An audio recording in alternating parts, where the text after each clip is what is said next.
Everyone, we're here for a public hearing. We have one item on the notice tonight for public hearing. I'm going to read the item. I'm going to read the public notice.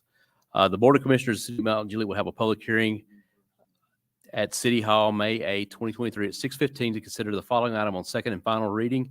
This item is to amend the fiscal year 2022-2023 budget to appropriate funds for the city departments related to stormwater utility. The public is invited to attend and comment.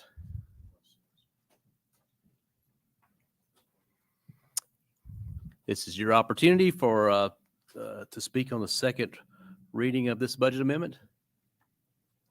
All right, seeing none wishing to speak, we'll adjourn the public hearing and we will reconvene the regular scheduled meeting at 6:30.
Good evening, everyone. I'll call the meeting to order. This is our Board of Commissioners meeting for May 8th. We have all 5 elected officials here, so we have a quorum present pursuant to City Code 62210. So we'll proceed with conducting the business of the City of Mount Juliet. Is there any objection to setting the agenda as published? Hearing no objections, we will set the agenda as published. The next item on the agenda, before we do that, we have the agenda packets in the wire baskets in the back if you'd like to follow along. They're also available online, 264-page packet. So we'll go through it as fast as possible tonight, being as thorough as possible as well. We have 2 items on unfinished business and 11 items under new business. And with that, I'd ask our PIO officer, Mr. Justin Beasley, if you would, sir, please lead us in the invocation and Pledge of Allegiance. Thank you, Mayor. If y'all will stand with me. Let's go before the Lord. Lord, we thank you so much for our Board of Commissioners. We thank you for our city management, our department heads. Lord, we know that you have put this crew together for such a time as this. We ask for your wisdom with the many decisions that we have in front of us tonight. We ask for your discernment, that we not lean on our own intelligence, Lord, but we have your guided spirit with us, and we thank you for that. Lord, we thank you for our protection and safety that we know comes from you. We ask that you rain that down upon us, along with your righteousness over the city of Mount Juliet that has so many great foundations and pillars that represent your faith and what you bring to us, Lord. We thank you for our first responders that boldly suit up every day and go towards action. We thank you for the protection that you've given them, and we just ask that you continue to give us resources to keep our community as safe as possible. And we thank you for our commissioners that have given them the resources to continue to make our safety priority number 1. Lord, we also thank you for our businesses and the contribution that they bring to our city. We're so thankful for them and our business owners that want to invest here in our town in such a time as this as well. Lord, be with our meeting and let us honor your word and your kingdom with our decision-making, with our fellowship, and with the way we treat each other. We thank you for all the great things that come from you and your holy name. It's in your name we pray. Amen. I pledge allegiance to the flag of the United States of America and to the republic for which it stands, one nation, under God, indivisible, with liberty and justice for all.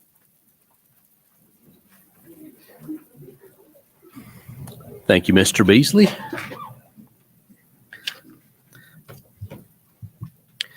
Next item on the agenda is the approval of the minutes. This is from the Board of Commissioners' regularly scheduled meeting on April 24th at 6:30. Sir, got a motion? Second. Any questions or changes? All in favor of the minutes as presented, please signify by saying aye. Aye. Any opposed? The minutes pass as presented. Next item on the agenda is citizen comments. Before we open the floor for citizen comments, I will add we cannot annex anyone into the city limits of Mount Juliet against your will. So if you're the owner of a property or thereabouts, if you own the property, the city cannot annex you unless you request annexation from the city. So start with saying that. Read this statement here. We reserve the rights to terminate any comments if your remarks become abusive to other citizens, employees, or fellow board members. The board is under no obligation to respond to questions from the floor. You'll be recognized for 3 minutes pursuant to Chapter 2 of City Code, Section 2, Article 2, Section 220. So we'll ask you to state your name and address for the record. At that point, I'll recognize you for 3 minutes. I don't try to be the bad guy to shut you down at 3 minutes, but that's our code and law. So I get the job of enforcing that. But if you would, we'll open the floor. Just ask you to give your name and address for the record. Good evening. My name is Jim Fulbright. My property is at map 49, parcel 20 on Polecat Road. Everyone in this room knows what a funnel looks like. And I would like to say that the proposed Traymore project with its 349 homes and 317 acres, with its 1,200 residents and 700 cars at 2 cars per family, sits atop a funnel whose neck is Bender's Ferry Road with an outlet at Lebanon Road, an already overburdened two-lane intersection that can't handle the traffic it has now. The difference between this funnel and most is that the inlet and outlet are the same at one intersection. You'd have to look pretty hard to find a place in Mount Juliet less able to handle additional traffic. Aside from the inconvenience of making existing traffic even worse, we've all seen fire trucks, emergency vehicles creep through the two-lane section of Lebanon Road hindered by the current traffic.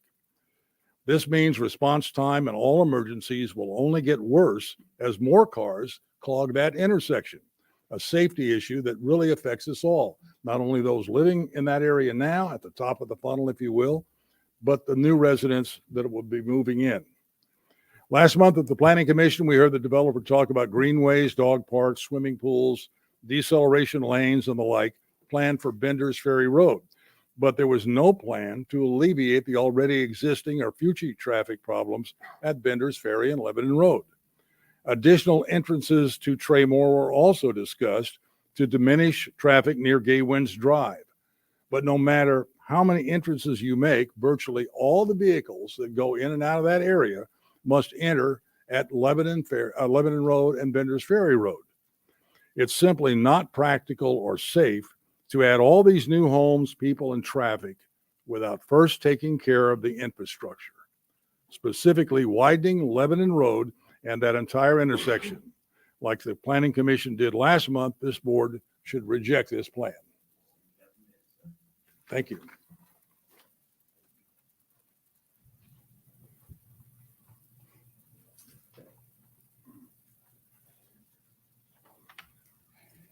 Your name and address for the record, sir? Yes, my name is Jamel Campbell Gooch. I live at 1118 Clay Street. All right. Thank you, sir. You're recognized for 3 minutes. Yes, a couple of months ago, I reached out to one of you all on the commission and asked about public comment, and you said like you welcome public comment. And I want to appreciate you all and thank you for that. But unfortunately, this is not a happy occasion. A couple of months ago, one of our community members was tragically murdered during a traffic stop. And no matter how you feel about the loss of the life or the incident, somebody lost someone. Unfortunately, there was no investigation. The police chief hasn't reached out, and no elected official has reached out either. We were heartbroken by Eric Allen's untimely death at the hands of a Mount Juliet police officer. And I just want to implore you that you all have an opportunity, especially as people are moving from the city into Mount Juliet, to make sure all of Mount Juliet is safe. Justice looks like working with the family and at least reaching out and showing some condolences and creating a community where community members who are impacted by police violence can also work to create safer streets in Mount Juliet and hopefully throughout Middle Tennessee. And I just want to say you all have an opportunity to get out in front of this, especially as more and more people are moving from the city into Mount Juliet. Thank you. Thank you, sir.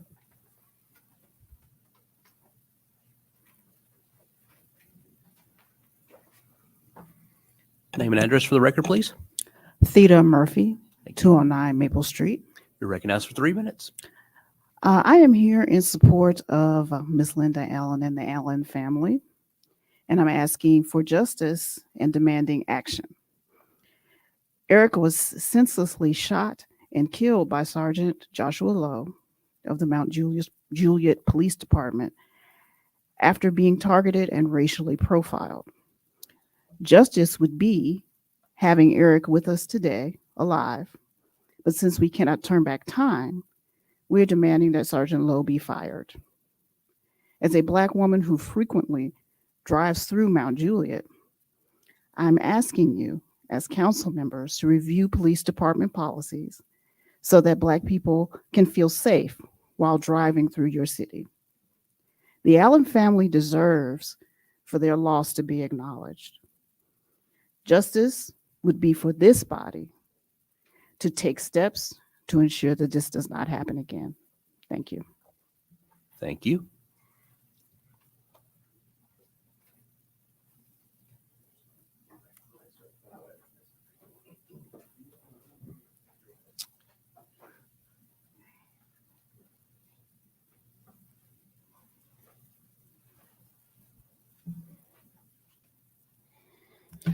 Hello, my name is Andrew Herford. I live at 4948 Pebble Creek Drive. And I'm Thank you, here. sir. Excuse me? Thank you. You're recognized for 3 minutes, sir. Okay. And I'm here on behalf of my brother Eric that was killed here in Mount Juliet on November the 2nd by Officer Josh Lowe. My brother was a passenger in the vehicle that was stopped, and apparently my brother came frightened or afraid. He got into the driver's seat. The officer jumped into the car with my brother as they pulled away. He tased my brother, and my brother did not have control over his bodily functions. While he was being tased, if you look at the video, he's told him, "I'm going to shoot you." And he shot my brother 3 times in the back and killed him. Drug him out onto the street like he was a rag doll. A corrective action would be to fire Josh Lowe because he's going to bring a blemish on the community here. We don't want a negative outlook for Mount Juliet like what is being whispered about, that if you're Black and you go to Mount Juliet, you will be arrested and killed. We don't want a big protest or anything of that nature.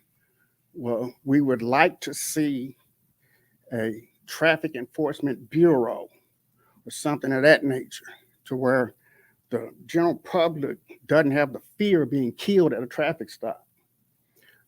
If they know that it's a non-violent person who's pulling them over, then it's going to bring the temperature down.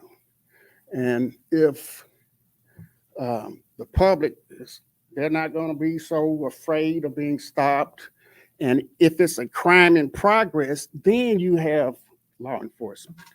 Just like they came over to the school and went in and shot the little guy that was killing the students. We need good law enforcement. I was a federal police officer. We need police. We need good police. Yes, sir. And we just need people to be civil. He didn't have to get into the car with my brother. We've seen other police incidents where people were in the car. So thank you for your attention. Yes, sir. Thank you. Anyone else for citizen comments?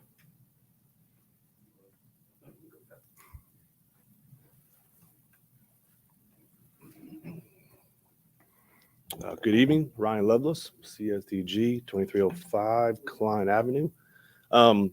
We're the civil engineers and land planners on the Traymore subdivision. And tonight we bring before you the Traymore PUD. This is 349 single family homes on 317 acres.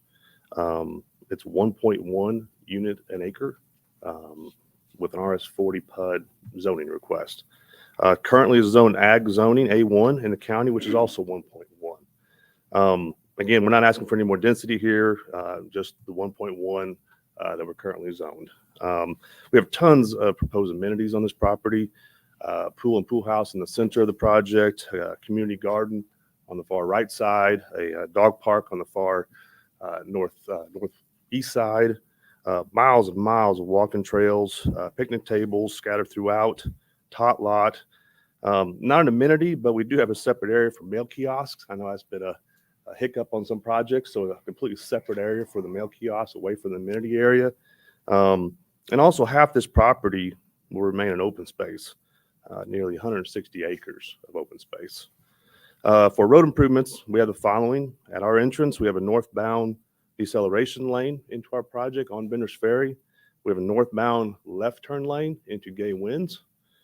We have a southbound left turn lane into our project, and also a separated right and left turn out of our project with a grass median in the center, kind of like Jackson Hills. That was a request at the Planning Commission, and we have adjusted our plan to have that now. And we're also widening Polecat Road to 26-foot wide from our entrance down to Mays Chapel. And we now have recently agreed to continue the Benders Ferry Road improvements from 2-lane to 3-lane. This is a half-mile of widening from the Moss Farm up to Mays Chapel, again from 2-lane to 3-lane. In the end, this will be a 1.5 miles of 3-lane roadway from Lebanon Road up to Mays Chapel between these two projects. Again, 1.5 miles. For comparison purposes, 1.5 miles, that's from here down to West Wilson Middle School, just for comparison purposes. It's a long ways. And the widening is estimated to be $2.8 million, roughly $7,800 per lot. That's quite a financial contribution to the offsite roads. In conclusion, this is a great subdivision. I've been involved with a lot of subdivisions here, and I've stood in front of you to request RS-15, RS-20, RS-30. You know, this is the first time RS-40. So that's pretty cool. I know we've come a long ways to get to this point to have an RS-40 zone project in front of you. My clients are proposing half the density of every other subdivision that's come through in the recent history. But that is the density that's really needed here with the current density of ag zoning at 1.1. That's all we're asking for tonight. And again, with half the lots, we are, improving a lot of road infrastructure. So ask for your approval tonight, and here to answer any questions later if you need to. Thank you. Thank you.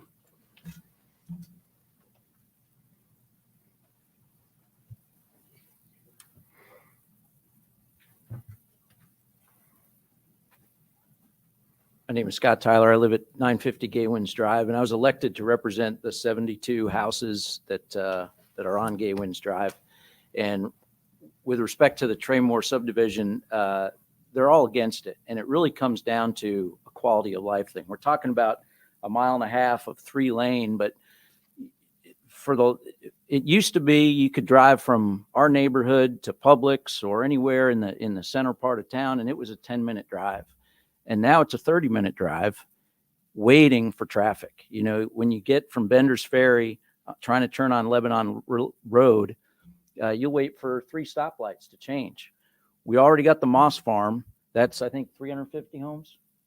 That's 700 cars. Another 349 homes. That's going to be another set. That's 1,400 vehicles that are going to be added to where we're already waiting for 3 traffic lights.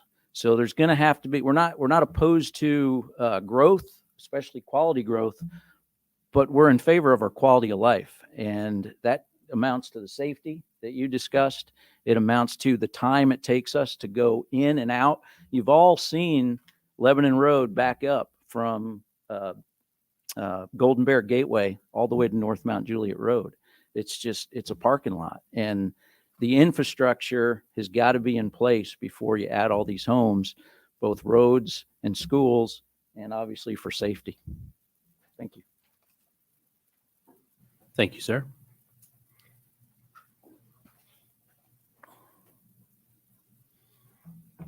Name and address, please. Andrew Abraham from 250 Polecat Road. I just have 3 things to cover, hopefully less than a minute each. First off, I would like to say that I do stand by those here who are against this proposal. Can you hear me? Okay.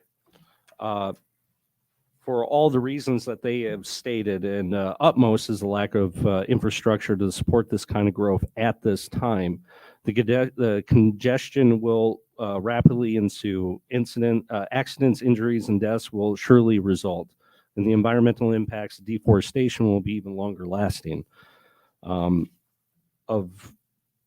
As a South Dakota transplant, I can attest to the winds need to find the shortest route through the geography. Lack of forest on hillsides or thick forest on hillsides reduce the wind's impact on the single-story buildings. Clearing this natural defense will only lead to stronger winds affecting more damage that would otherwise be implicated. Of all of this heavily weighs on all of our hearts. Praying that this commission does the right thing is the cherry on the top.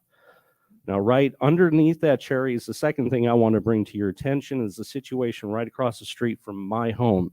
The emergency entrance and the 11 units just feet uphill from us. I do have an issue with the turn itself that merges onto Polecat Road. It's a 90-degree turn, even though it is going to be 26. I thought it was 27. Now it's gone down to 26 feet.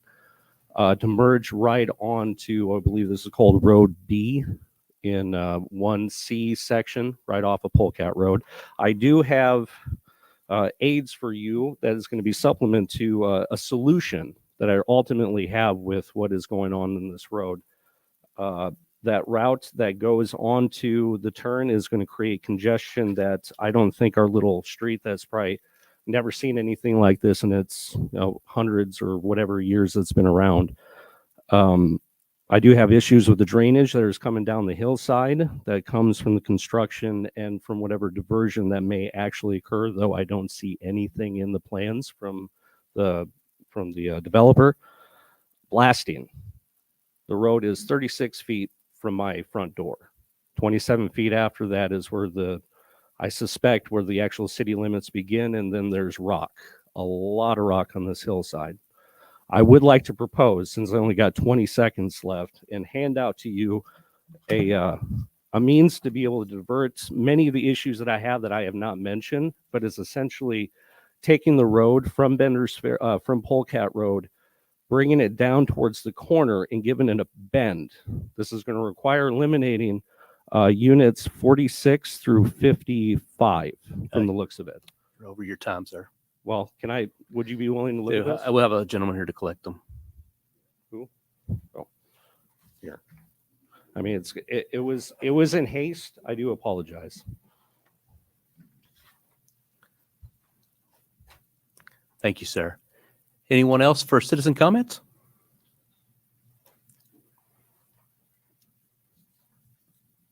Hi, my name is Stephen Burke. I live at 4001 Lenox Court. I'd like to address the ordinance that you're going to be amending, that you want to amend the UDC in regard to mobile food trucks or trailers. In looking through all of the regulations that were there, I really had no problem with any of those, as they're very similar to all of the ones that are in local communities around here, except for the application fee. The application fees presented were absolutely exuberant, absolutely high. We'll just go with that. In relation to other communities around. I personally have just started in the food truck business recently, but in applying for other cities, Lebanon has a $130 per year mobile food vendor application fee. Gallatin has $175 for a year. Murfreesboro, $175 a year. Brentwood only has a $65 a year. So $300 per day for an event, $1,200 for 6 months is 20 to 50 times what other communities are actually charging right now. If this is an actual play to get mobile food vendors into Mount Juliet, this is absolutely going to kill it. On a normal day, a food vendor, typically one like the Easter in the Park that we had several weeks ago, my truck, we sold out in 3.5 hours, but our total take for the day was $1,500. If I have to pay a $300 fee for that, now granted, I know the park doesn't charge us for that, but that would be that's a very high volume day. $2,400 a year, that's about 8% of my profit for the entire year. So I really can't afford those kinds of things. So I'd just like you to, I know this is going to be the first reading, I'd like you to look over those application fees and bring them back in line with what other local communities are charging for us. Thanks. Thank you, sir. Anyone else for citizen comments?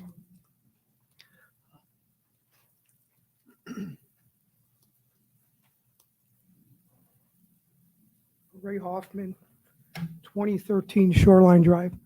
I'd like to offer my condolences. I'm very sorry for your loss. My 2 sons are both police officers. So we love you, and I'm sorry about I just can't.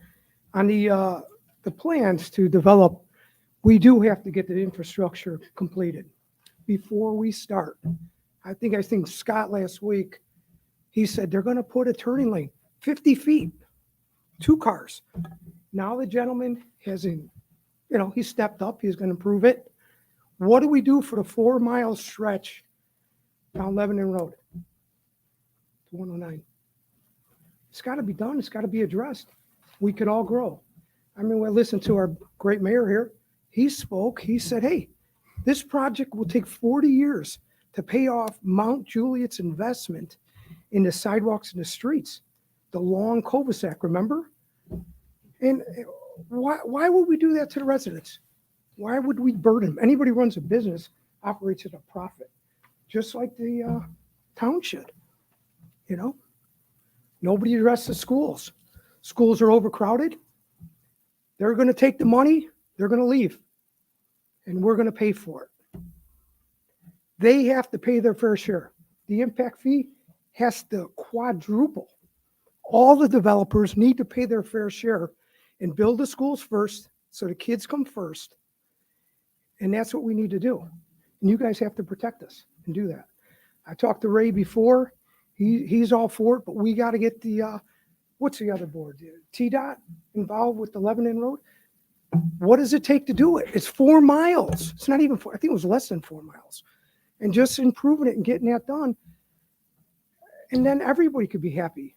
I mean, these people are going to be long and gone, the developers. We're going to be stuck with the sanitation, maintaining it, and they're going to take their money and go. They don't care. Sure, I don't know. They took you out to lunch or whatever, but they have to pay up. They can't steal and steal from us. Thank you for your comments. Anyone else wishing to address the Board of Commissioners? This is going to be the only opportunity to address something unless you're specifically called up. As the items heard, unlike the Planning Commission, which has citizen comments at each item, this is it. So if there's no one else, I'll close citizen comments. All right, seeing no one else, we'll close citizen comments. We'll move on to commissioner comments and reports. Commissioner Mullally, you're recognized. Okay. I have several things. First, I do express condolences for Eric Allen, and thank you for the family for being here. Want to congratulate Oliver Steele. He's our local Mount Juliet guy who was on American Idol. So he's was in the top 8. And so anyway, last night he didn't make it into the top 5, but we're so proud of him. We just express our, acknowledgement for him and his talent and as far as he went on American Idol. And I'm so glad that his dad got to be there with him. Last night, sent my last newsletter out last Monday on the 1st.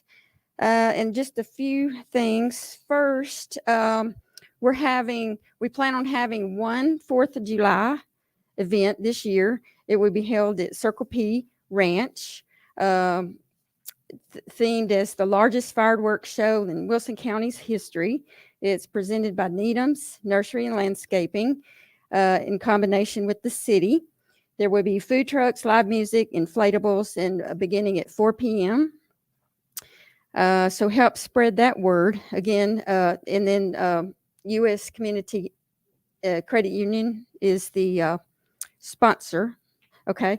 And the Circle P Ranch, if you don't know, is located on East Main, 563 East Main. So looking forward to that. And so help spread the word, if you will. Let's see. Just a few date recognitions. International Firefighters Day was on May 4th, last Thursday. Mother's Day, of course, is coming up this Sunday.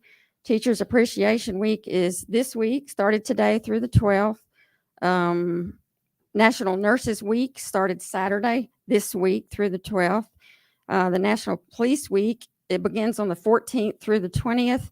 National EMS Week is 21st through 27th. And so this May is also Military Appreciation Month.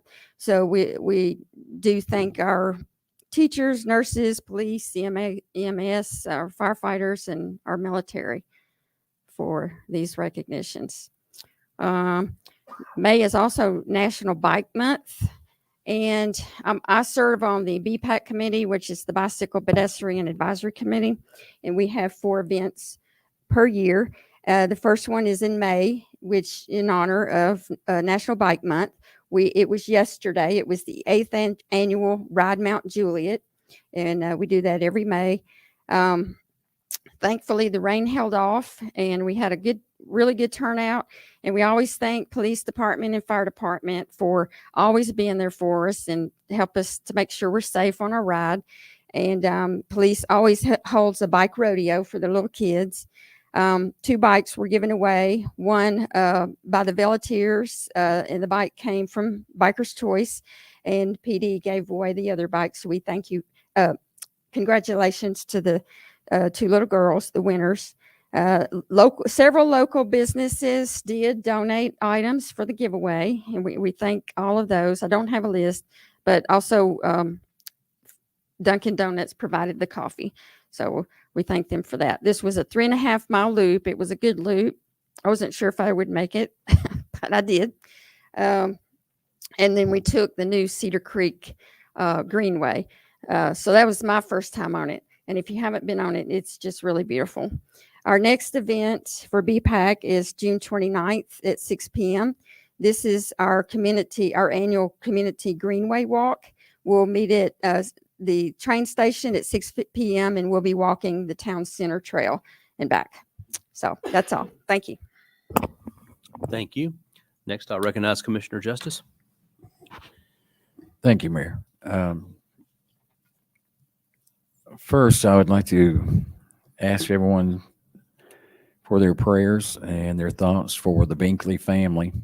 Former Mayor Ed Binkley passed away last week, and I think I'll ask our city manager to correct me on it's going on right now. As far as tonight, they're having visitation, and then they'll have visitation in the morning from 7 to 9, or no, 9 to 11. Correct? Okay.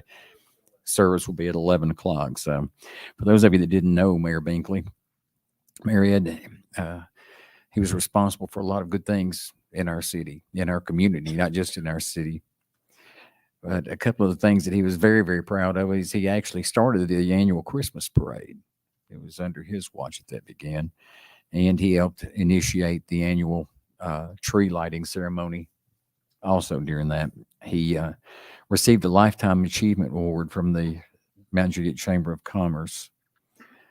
So many wonderful things that he was involved in. There's no way I could get them all in here, but if you get an opportunity to go by and love on the family down at Bond Memorial on Mount Juliet Road, I'm sure that they would appreciate it. So, talking about Oliver Steele, we as a city and as a community have done everything we could do to support him, try and make everything work for him. And I will say that if I had an opportunity, I'd be patting a lot of people on the back from the city of Mount Juliet, from the community that is Mount Juliet, which to me is way more important than the city.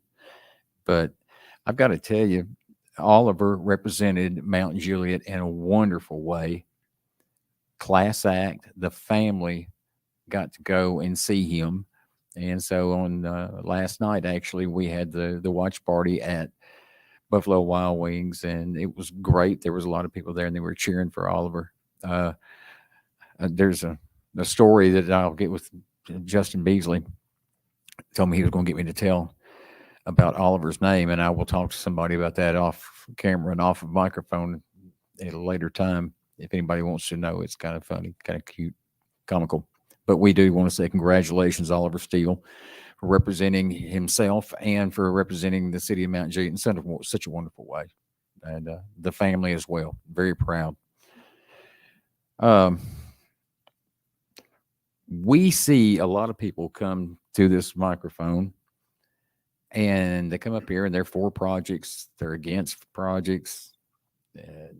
They have opinions. A lot of times I enjoy looking at Facebook because I get to see the Facebook engineers come out and tell us how things ought to be done on Facebook. And I got to tell you, when we have people come from the community up here and give us their opinions and why they don't like something,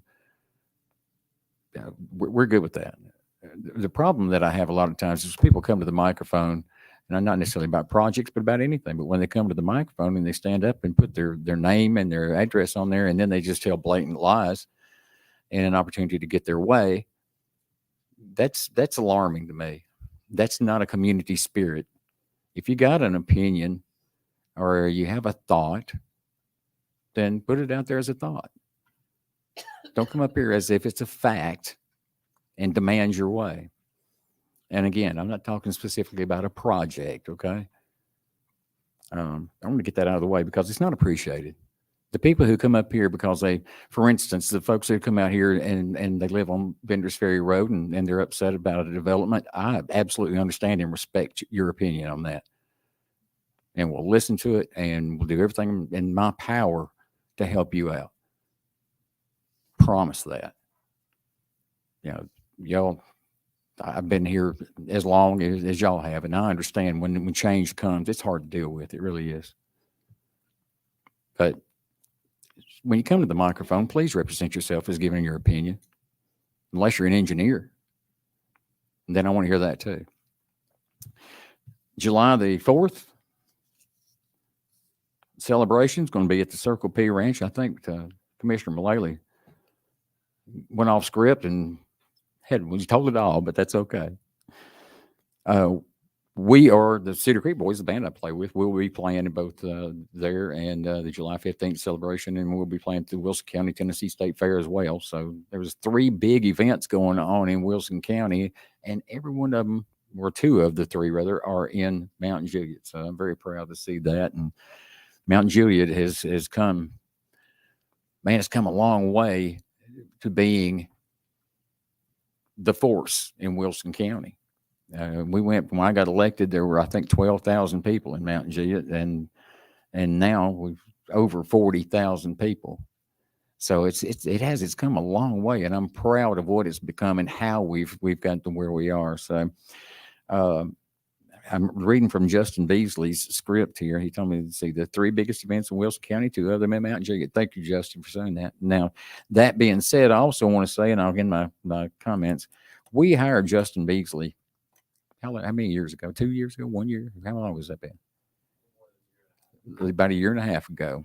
And I've got to tell you that as far as promoting Mount Juliet and doing a good job of promoting Mount Juliet, I don't believe that we have ever hired anybody better than what we got when we got this young man. And I want to thank him so much from the bottom of my heart for the good work that you do.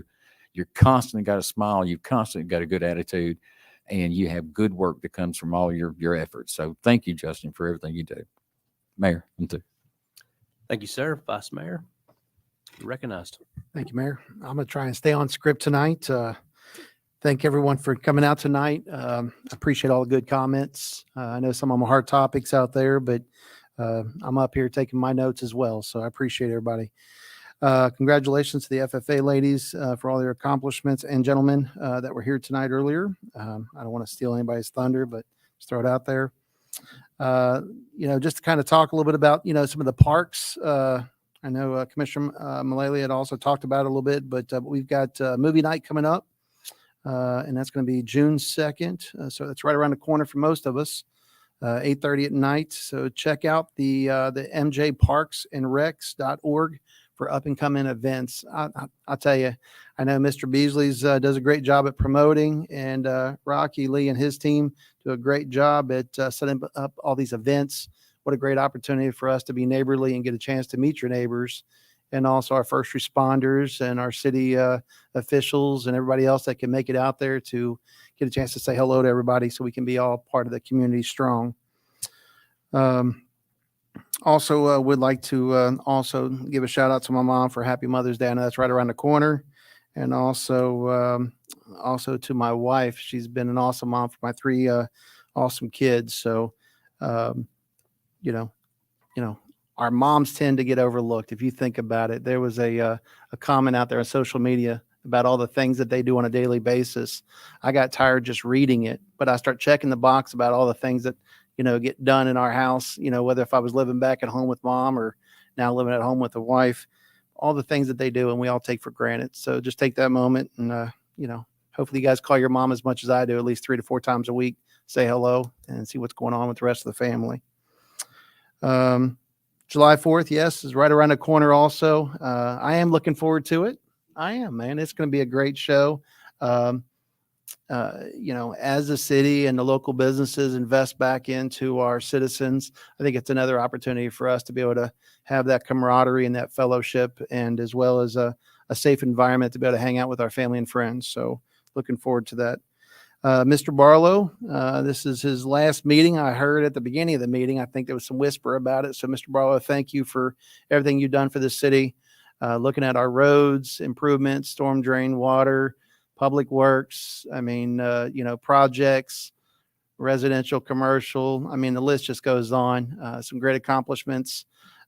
With a great leader, you leave a great team behind you. So I'm looking forward to seeing what they can do for this city and just give us, the same, if not better product. So no pressure there for the rest of the folks on the team. But yes, looking forward to, not dropping the ball, picking up and running with it. So, but thank you, sir, for your services. And I wish you well in your next chapter in your career there. Mayor, that concludes my report. And thank you again. Thank you, sir. We'll recognize Commissioner Hefter. Thanks, Mayor. I appreciate everybody coming out this evening, and those who are watching online. I do want to extend my condolences to the Eric Allen family and also to Mayor Binkley's family. Also, too, want to thank Kelsey Glenn. We had an HOA meeting with them last week. I appreciate Barlow and Shane for coming out, in addition to Captain Tyler Chandler. I thought it was a great meeting. We were there scheduled to speak for about an hour, and I think it ran over by about 15, 20 minutes. So some great updates, and I do appreciate you guys joining me for that meeting. I think I got the same 4th of July notice from Justin Beasley, but they're different tidbits. So yes, I want to thank U.S. Community Credit Union as the title sponsor. And also, I didn't even know this was confirmed, but my wife will be performing there. So, congratulations to my wife. She does that. She does volunteer for that, by the way. She does not get paid. So if anybody's wondering, that is a free gig for her, and she's absolutely happy to do it. And those that came out to Calabria's grand opening out at in Goodlettsville, we had, I don't know, probably 25 Mount Juliet residents that drove up there for that grand opening. So appreciate everybody that came up there and helped Val and celebrate the grand opening of his second store. Also would like to thank, there's someone in Mount Juliet is a mowing a lawn fairy, because somebody keeps cutting my grass and I don't know who it is. So it's the strangest thing. I drive by there and when I go to work on it, and the grass is mowed. So to whoever the mowing fairy is, I do appreciate it, whoever that might be. So keep it up. You're not going to get any complaints from me. But and then last but not least, I do want to wish everybody a happy Mother's Day and a happy bonus Mother's Day coming up. So if you got any stepmoms out there, I want to wish you, because you're just as much a mother as a birth mother. So that goes out to my wife, who is a bonus mom. So happy Mother's Day, bonus mom. That concludes my remarks. Thank you, sir. And I'll just add to the lawn mowing fairy, 2558 Edinburgh Street. But I too want to wish all the mothers a happy Mother's Day. We know you work hard, but I'll go ahead too, because mine reads Manus, July 4th celebration, Circle P Ranch. Happy to bring this fireworks show back together. Props to Rocky Lee and staff for working out the details and planning this event again. Please share the flyer on Facebook and share the word. And be on the lookout for more information on all performers, food trucks, parking, etc. So we've got it. It's happening. Yes, thank you. Because I would, if you hadn't put that in writing, who knows what I would have said, right? That's why we have such a great PIO officer. But my condolences to the Binkley family for the loss there. I know a lot of city history there, and that the contributions of this city and this community can't be overstated. I also want to say to all the Swifties out there, thank you, Taylor Swift. You have done a great service to the city of Mount Juliet. Every hotel room in this city was booked this weekend at rates between $300 and $500. And the reason I point that out is because the proceeds for that that go to the city go directly to our park system. So thank you, Taylor Swift, for supporting the Mount Juliet Parks Department, and your contributions are well appreciated. And lastly, I'll just say this: we get invited to a lot of ribbon cuttings and other events, but I had a special one Friday morning. It was an early one, like 7 o'clock, I believe. Got an invitation from Advanced Hearing Solutions, and they were having a ribbon cutting at noon. But this is not what I'm not speaking about the ribbon cutting. But before the ribbon cutting, they had a prayer and dedication for their building, and that meant a lot if you know the history of what happened there across from West Wilson Middle School. His office was lost back in the tornado back in 2020, and this was kind of a, maybe not closing the chapter for them, but at least righting the wrong there that they suffered from at the hands of the tornado, getting back up, opening back up on Mount Juliet Road, and maybe putting an end to that. I know a lot of the physical scars from what happened back in March of 2020, they can still be seen when the city, and this is just one more that's kind of at least a physical scar that's taken off. But I know even with the weather events that we've seen over the weekends, there's still people that are suffering, maybe not physically, but there's still a lot of going out there and a lot of healing to do in the community. So that was an exciting milestone on our journey with that. So I appreciate them for their invitation on that. And last, I just got to say congratulations to all the graduates out there. I've got a graduate who's graduating, and I know also, I can say firsthand to all the parents out there of the graduates, I know what emotional roller coaster you're on as your child grows up and maybe is looking for the next phase in life. So if you need emotional support, I'm probably not the best call, but I'm going through it too. So appreciate all of them. And I know all of our high schools around the 19th and 20th of this month, they're going to be celebrating their graduations, and just wish them the success in the next chapter of their life. And with that, I'll recognize our city manager for his comments. Vice Mayor, Commissioners, thanks for everybody that's in attendance tonight and those watching at home.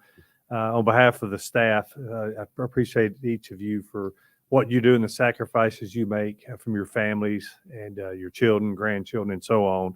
That reminds me of Mayor Ed Binkley. Sheila is probably one of the few people in the room that worked with him, I guess starting in 1989. He was mayor from 89 through 93, and at such a pivotal point in Mount Juliet's history, I saw as many sacrifices, just like I see the sacrifices each of you make, and also his family. So I've spoken directly with the family. They appreciate this city immensely. We gave, they had requested a lapel pin and some other things for the family, which I got that to them today. And they're very thankful to the city for what you do and continuing the legacy and the great work that Mayor Binkley did. So we send our condolences to him and his family. We'll continue to pray for them and be here for them if they need anything whatsoever. We also are very proud of Oliver Steele, local resident, to be on American Idol. If you've had a chance to meet him, which I know everybody at the commission table has, not only is he a phenomenal entertainer and singer, he's also a phenomenal human being, just like his family. And that speaks volumes about our community and what we have here in this community, which is something special. Myself and Mr. Beasley and Mr. Potts are spending this week in Economic Development School for our community, and we're already learning first and foremost that we're doing a lot of the things that we need to be doing in this community to keep it prosperous and to keep taxes low. So thank you for supporting us on those ventures. We wouldn't have public information officers and economic development trying to bring the businesses that our community wants and desires and deserves without your support and the foundation that you lay for us. Speaking of Calabria Pizza, thank you, Commissioner Hefner. I remember when that gentleman first came to town, we'd met before that, and then he was moving into his place one day, and I was walking along Mount Juliet Road and yelled out over the little bridge that's there at him. I know how hard he worked. I know through the floods that he's been through and endured. He hung in there with Mount Juliet, and you hung in there with him as well, which we appreciate, because that's why he's able to open a second store. When somebody takes it upon themselves to invest hundreds of thousands of dollars, they don't do it just for me. They do it for everybody, anybody hoping that they'll come through the doors once they turn that open sign. That's a normal mom and pop, just like anybody else in this room, hoping you'll come patronize their business. And you've enabled this gentleman to be able to open another business, which that's a dream. for somebody. So thank you. Thank you for doing that.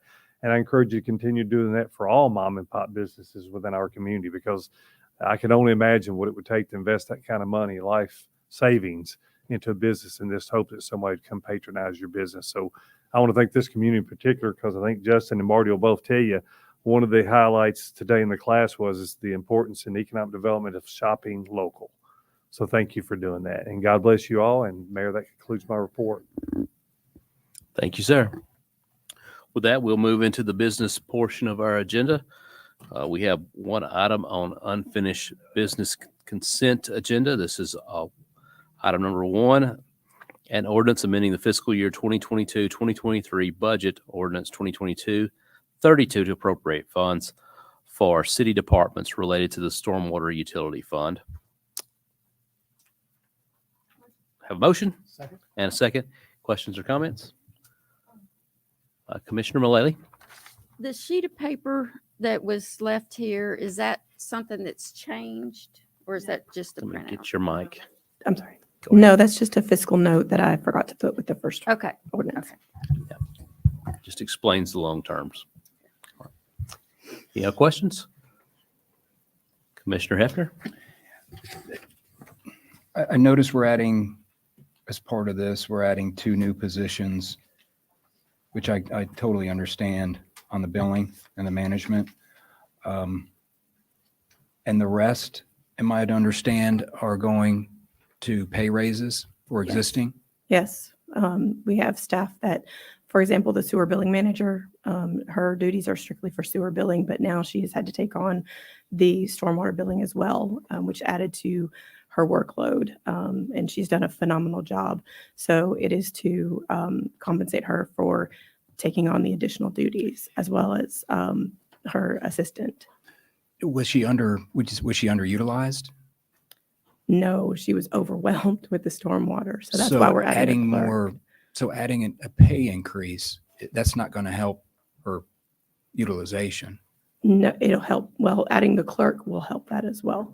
Right. So the 2 new pay. Okay. Mhm. But she's had to work a lot of extra hours, her and Alex both.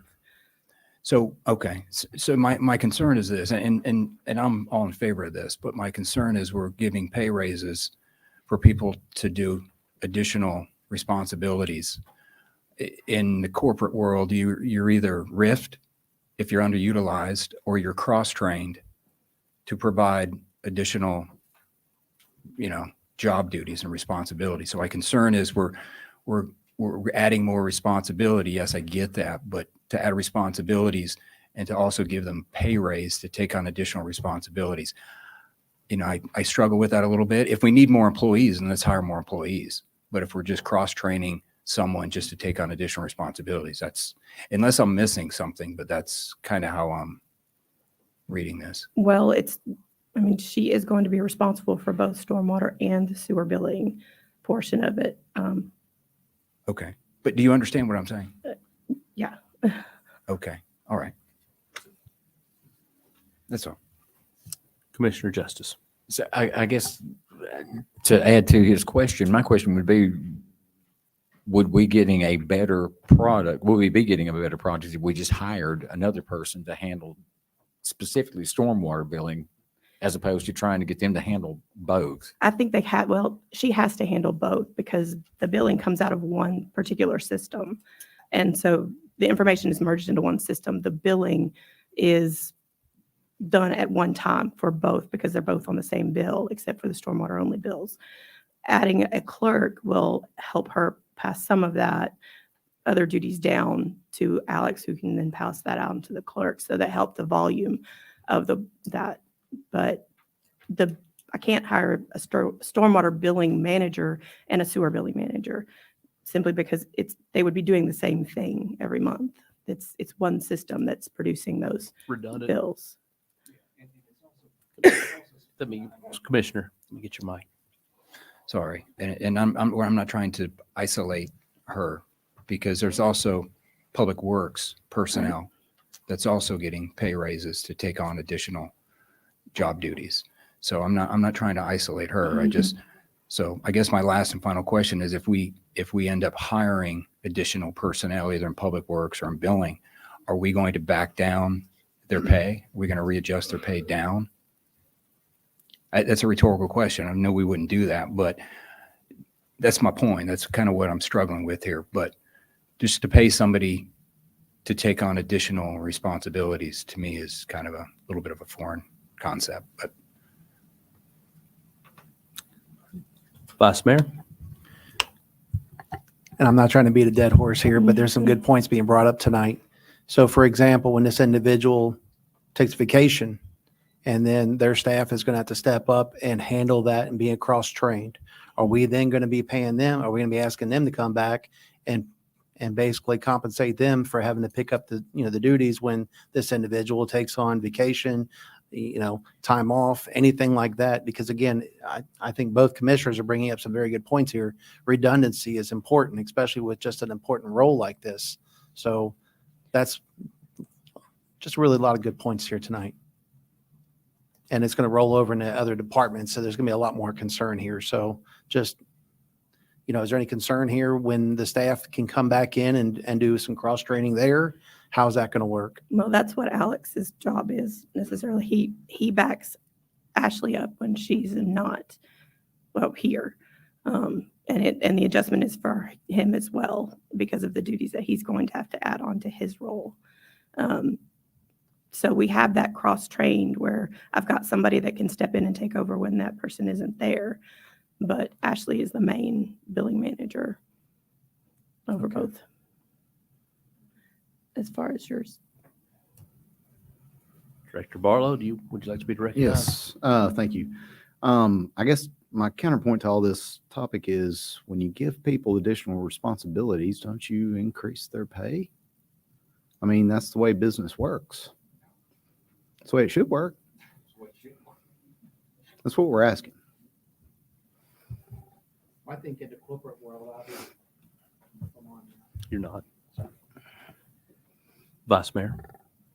Obviously, I think, the Commissioner Hefner did make up some good points. Corporate world, which is where most of us came from. There is being positions where we're all being asked to put on some additional roles, responsibility, cross-train. And a lot of times that compensation is not there. It's more of take it or leave it. And unfortunately, that's where the market is there for all of us. So again, I'm not wanting to beat a dead horse. Absolutely. I think if the employee's doing a great job and the employee's able to take on that additional work, yes, absolutely. But I'm just looking at the same question that was thrown out here. If we're looking to hire additional people to help offset that load, so we're not coming back next year and saying, hey, we didn't see that these numbers were going to be this much on this individual. Now we do have to hire another person. And it's really hard to take that money back when you're going to hire another person at the same level. And that's just going to cost the city some additional money, especially when you hire two managers for one and you get two different licenses for the same platform is really what it's going to boil down to. Or else then you divide, the two different departments up. So again, just looking long-term for what the city and the commission's trying to accomplish here, which is save money on taxpayers, but at the same time, be respectful of the employees that are being asked to do this additional work. So that's all we're just looking for, just asking the questions. Commissioner Justice? And briefly, I would love to say, I'm a retired government employee as well. I worked for the sheriff's department for many years, and my responsibilities were increased numerous times, but my pay was not increased. I've been a victim of this. I've seen it. I know what happens. I do. But at the same time, I'm here responsible for the taxpayers' money, not my money. I don't know how to solve this problem. I do have a question though, and we do the budget next month, right? So why is this being done now rather than waiting for be included in next month's or next year's budget? Is there a reason this has to be done quickly? Let's get the city manager. Yeah, I think this goes back to the work had started. They've spent a lot of time before they got this new person on board. So they've been doing that extra workload. That's why it was brought to the commission sooner. Is this going to require a budget amendment? If it was to pass tonight, it would. And by the time that budget amendment actually comes to the table and goes through two readings, is that not going to be at budget time? Sir, you're voting on it right now. Well, I know, I understand what you're saying, but this is the first reading, right? Is this the second reading? Yeah, this is consent agenda. Okay, well, I'm not going to be able to vote for it tonight then. Not with the budget coming up next month. I don't think it's necessary at all. Well, hey, when I was a commissioner, then I became the mayor, I got $50 more a month. Bless your heart.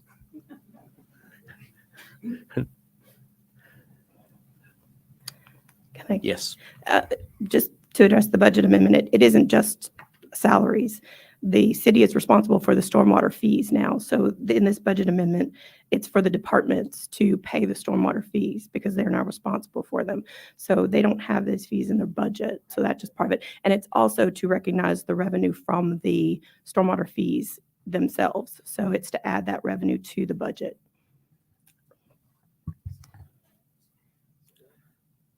Commissioner Justice. Is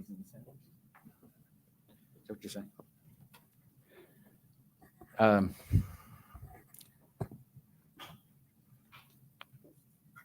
We have gone through, and we've already had one fairly in-depth meeting about the stormwater fees. We had the residential fees that are coming in, and they are reasonable, I think. I think the commercial fees that are coming in and hitting our businesses are not reasonable. You know, I mean, and I don't remember who it was. Somebody made the comment then, well, I've not heard them complain. Well, I have. I'm getting those phone calls. I'm sure somebody else has gotten some phone calls. I'm not prepared to vote on this as it is and establish it and then come back later and try and fix it. We've seen that happen unsuccessfully numerous times over my 20 years sitting up here.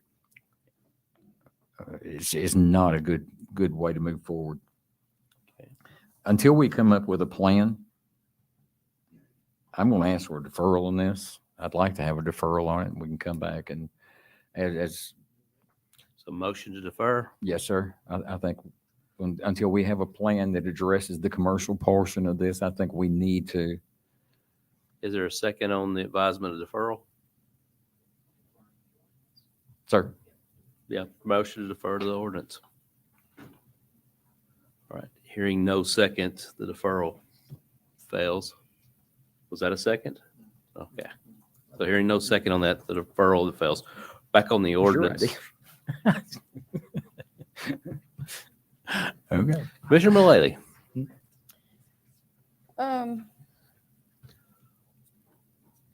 the ordinance on the table here is just to say that the city departments pay into the fund, right? I mean, that's the primary purpose of the. Yeah, it's three parts. It's to record the revenue that we're going to receive. It's to amend the budget so that the departments have money in their budget to pay the stormwater utility fee, which is what those are. And then it's for the payroll as well. Okay. On the payroll, I spent a few years in corporate as well, and I've been on both sides. One time I was in a job and I had to do extra duties and I asked for more money and I got it. Another time, they created a supervisor position, which I applied for. I didn't get, and I had to train them. And didn't get any more money. So technically, I'm training my future boss. So anyway, why don't we solve that by changing the title of the manager and saying sewer and stormwater billing manager? That is part of that. That's what her title is going to be. That is the title? Mhm. Okay. Yeah. Yeah, this is just a budget ordinance. Okay. Budget amendment, excuse me. Yeah. And at the end, we're going to vote on adopting the credit manual as well, which addresses the commercial. So. Director Barlow? I just wanted to note the concern about the commercial portion of the billing will be, which as Commissioner Mullally noted, that's our last item on the agenda, which is a credit manual. Not germane to this. Any questions or comments? We ready to vote? Commissioner Hefner. Comment. And this was on consent, wasn't it? Yes, it is. We're off to a good start.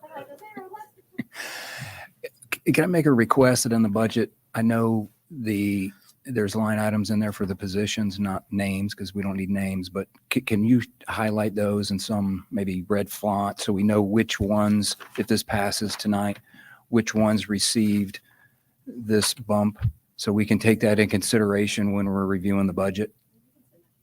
Okay, thank you.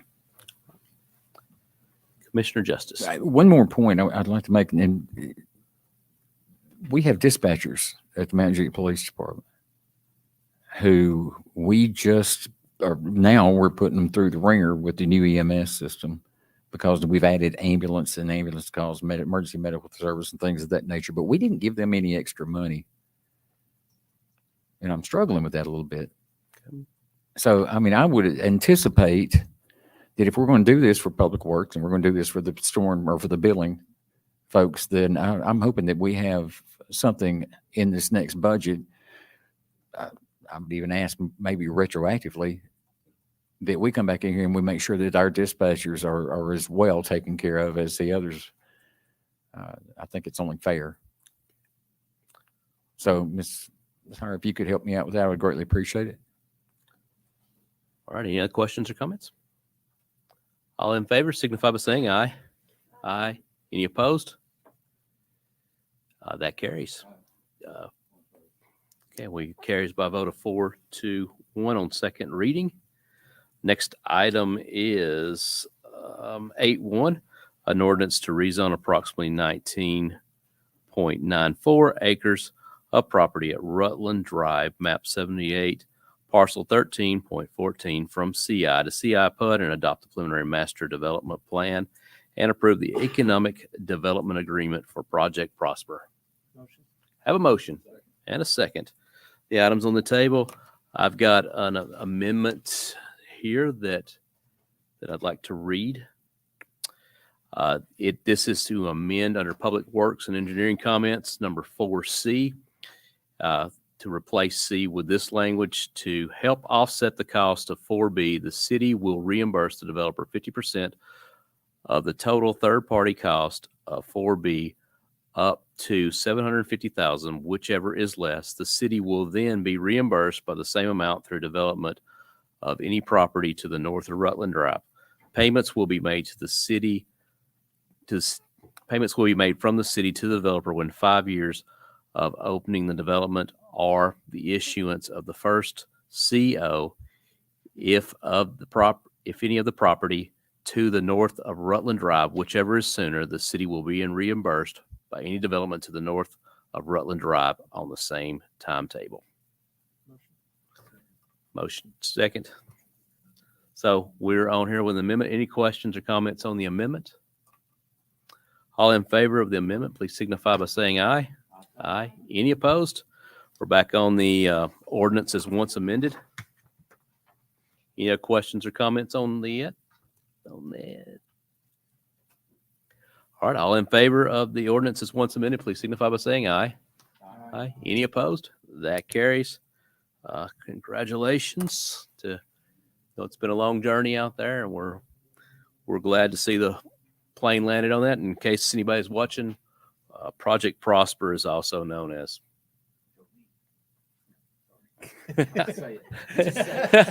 Project Prosper is also known as Costco. So it is now passed on second reading. So,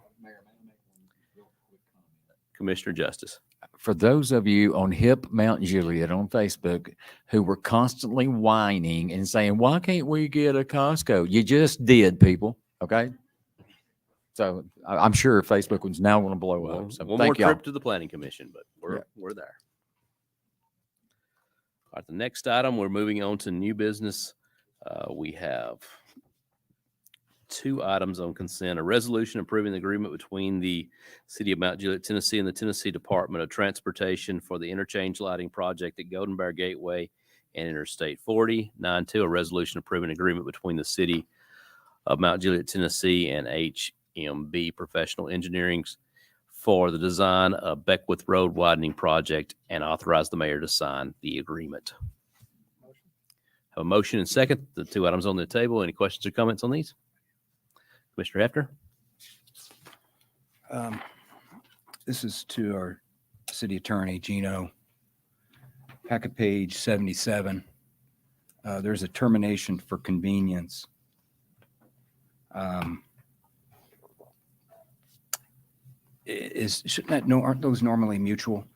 Do you see any concerns with the termination for convenience clause? I'm sure you've read it, but I just wanted to point that out. Gives them 30 days to terminate the agreement.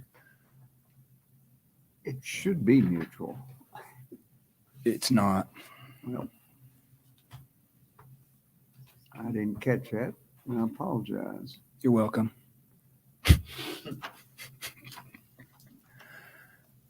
What page is that? I'm sorry. Packet page 77, item D 22, termination for convenience.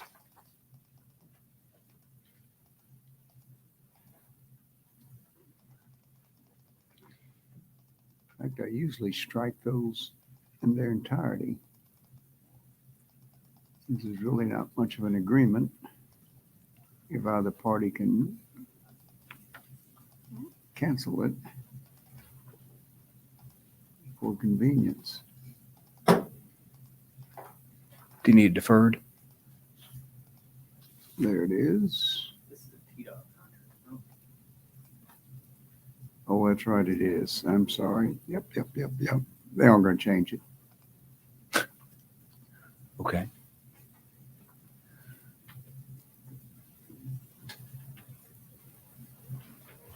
That's reminding me.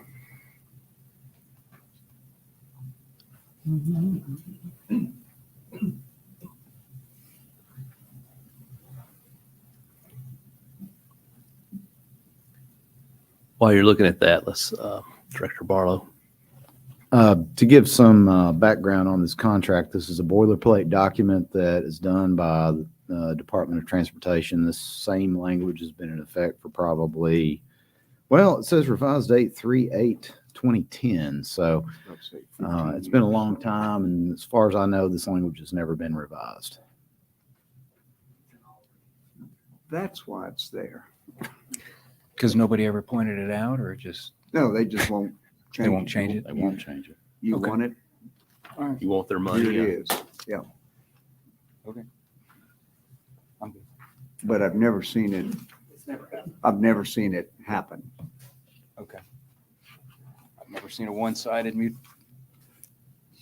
termination for About the convenience. but- golden rule. That's dealing with the state. All right, all in favor of the two items as read, please signify by saying aye. Any opposed? Both those items carry under the new business consent items. So now we're on to new business. Is there any objection to reading Tim 1, 2, and 3 together?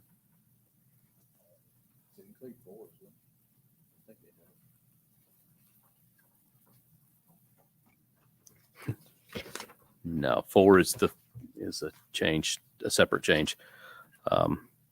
10-1 is the land use amendment, 10-2 is the annexation, and 10-3 is the PUD. All right. Hearing no objection, I'll read all three of these. 10-1, an ordinance to amend the land use plan for property known as the Traymore PUD located at Benders Ferry Road at Gaywinds Drive, map 32, parcel 29, 30.01, 31, and 31.01 from medium density residential to low density residential. 10-2, an ordinance to annex into the corporate boundaries of the city of Mount Juliet approximately 317 acres property known as Traymore PUD located at Benders Ferry Road and Gaywinds Drive, map 32, parcel 29, parcel 30.01, 31, and 31.01. And located within the city's urban growth boundary, and 10-3, an ordinance to rezone approximately 317 acres of the property at Benders Ferry Road at Gaywinds Drive, map 32, parcels 29, 30.01, 31, and 31.01 from Wilson County A1 to RS40 PUD, and to adopt the preliminary master development plan for the Traymore PUD. Have a motion. A motion and a second. 10-1, 10-2, 10-3 are on the table. Any questions?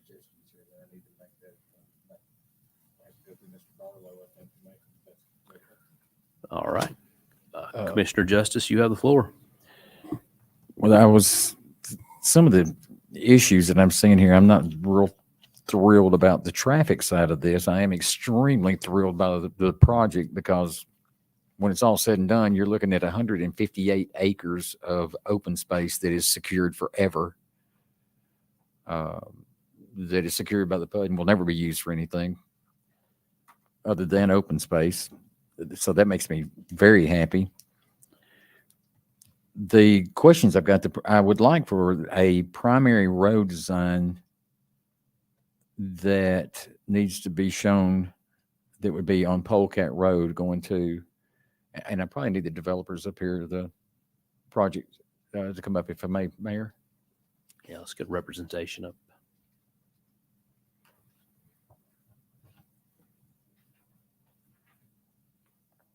Yes, sir.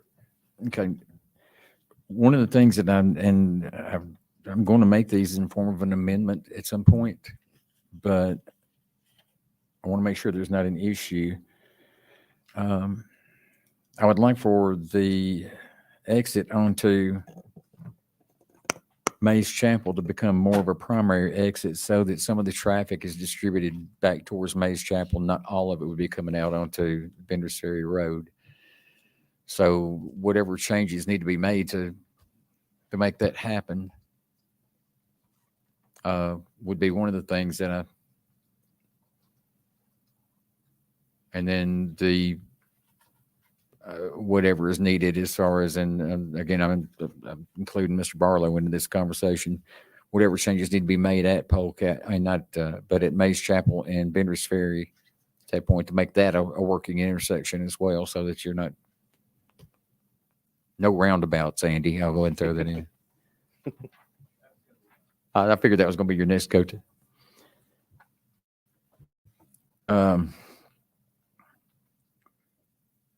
This was brought to our attention during citizen comments up here, and I want to see, it's hand-drawn, but one of the things that I found is that people who live in the area tend to know more about the area than those who just come over and decide to engineer it. No offense intended, but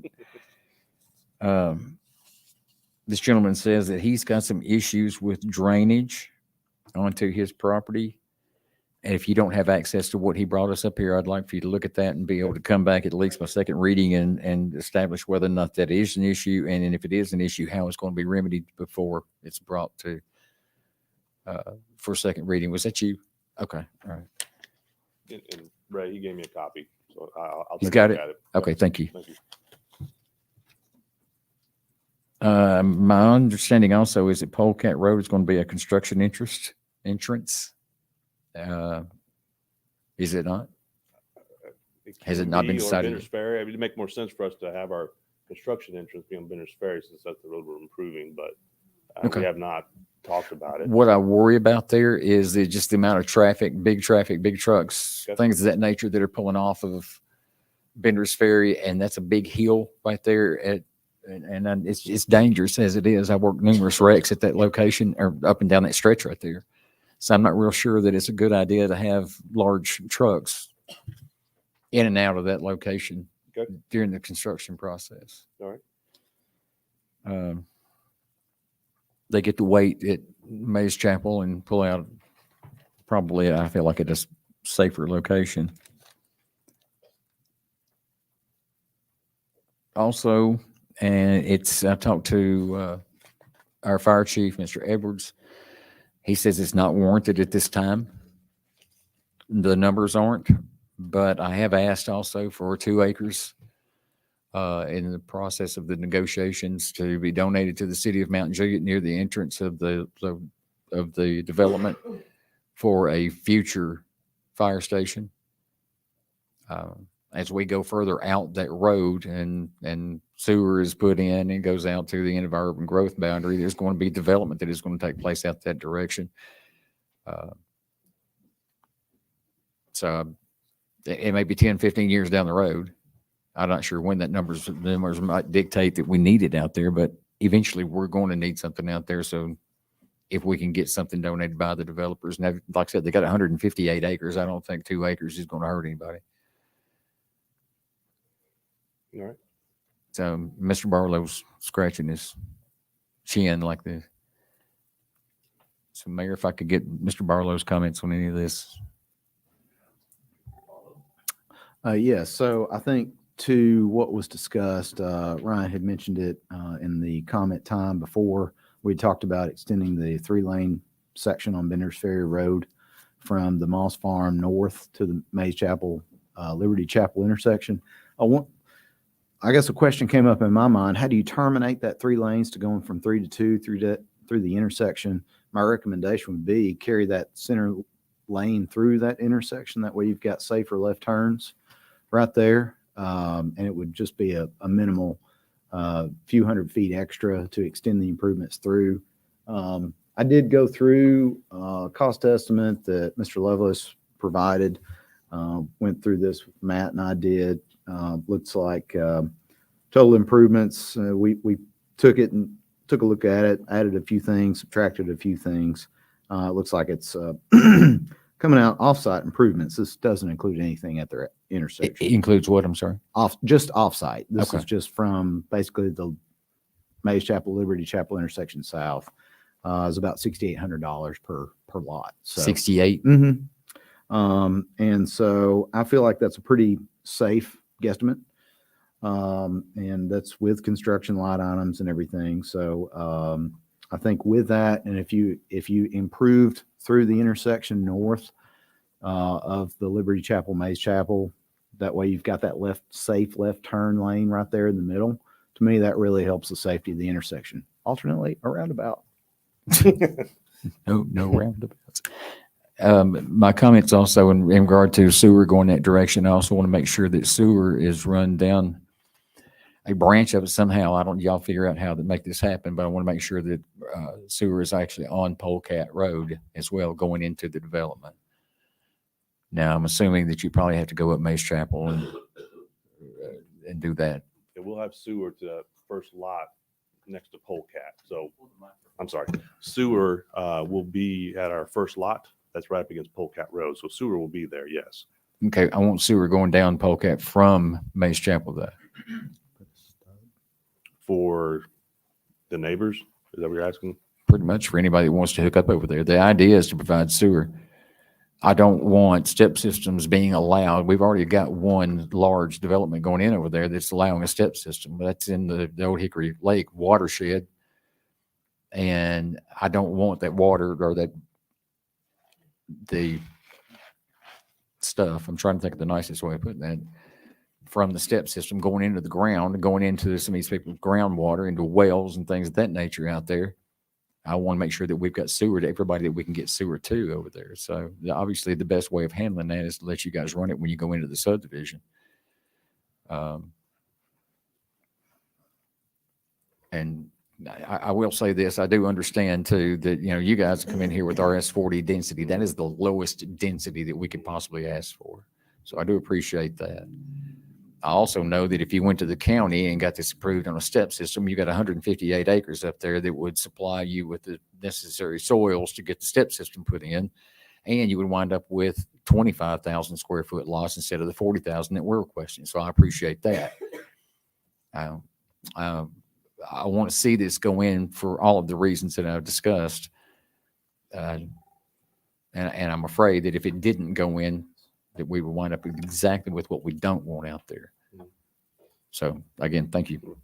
And we can, between first reading and second reading, we can work through these items. I think we can address them. But just one item, just like you just mentioned, it makes me a little nervous that we're so used to having double the amount of lots to absorb all these additional requests we're about to go through. We have half the lots that we're used to having RS40 zoning. So there's some stuff we can do. There's some stuff we can absorb from a lot count. But we're doing a lot. We're doing a lot already. So, but between first reading and second reading, I'm sure we can address these, Ray. Right. Again, I understand what you're doing and I appreciate what you're trying to do, but there are a lot of people who have lived out there for many, many years that their lives are being changed to a large degree. So, yes, sir. However it winds up being, I want to see that sewer going down Polecat Road. I don't care how you do it. Okay. But I mean, they need to have access, as we develop out the city and the city does develop, and we feel like we're doing that in a planned manner, to be able to give access to a large tract, but not give it to smaller landowners that are over there, I don't think is fair to them, especially with what we're putting them through anyway. I would also, while we're talking about this, ask Mr. Barlow if you could kind of give us an update on what's happening on the Lebanon Road section. I think we've got some things coming up in the budget that might help us move that a little bit faster. So, Yes, sir. if it's all right with Mayor Manis. Is it okay for Mr. Barlow to give us the Lebanon Road piece? Thank you. One question or a point of clarification I think I have for the sewer question for Polecat. Are we just talking serving the individual owners that are out there? I'm trying to get an idea of capacity. For instance, Kelsey Glen, how they exited onto John Wright Road. There were some owners out there that wished to connect to sewer. There was a little bit of a difficulty trying to get to the last service manhole that was available. And so some of those things can be done fairly easily, just setting one last manhole out there for people to connect to that you don't have to tear up the road, et cetera. Some of those things can be done fairly easily. Grades can be a little bit of an issue potentially, but if it's an idea of just serving the ones that are out there, because typically I would say, Ryan, you're probably going to design for an 8-inch gravity sewer line in that area. And with that in mind, that would just have a limited capacity. You could only put so many homes on that line. One of the things, this gentleman lives right on Polecat, correct? Okay. How fair is that to take sewer? That's easy. Okay. He needs to have access to sewer as well. You have access to it, believe me, or you're going to die someday and your kids will want it. Okay. So just, bear with me here. All right. But there are other people out there whose lives have been turned upside down, and that does add value to their homes. It was not already there. So, to be able to give them value, we need to be able to at least extend that sewer to them over there somehow. Again, y'all figure out the plan. And to your question on Lebanon Road, sorry to digress. So the status on that is that the environmental document has now been approved. We have our consultant contract here with the city. We've actually tasked them with going ahead and developing the right-of-way set of plans. So the next step is right-of-way funding. And so I think that remains to be discussed. We'll probably discuss that more as we get into the budget process and what we might be able to talk with TDOT. Maybe I can say something on the other side of the fence. I've heard that you know people up there, so.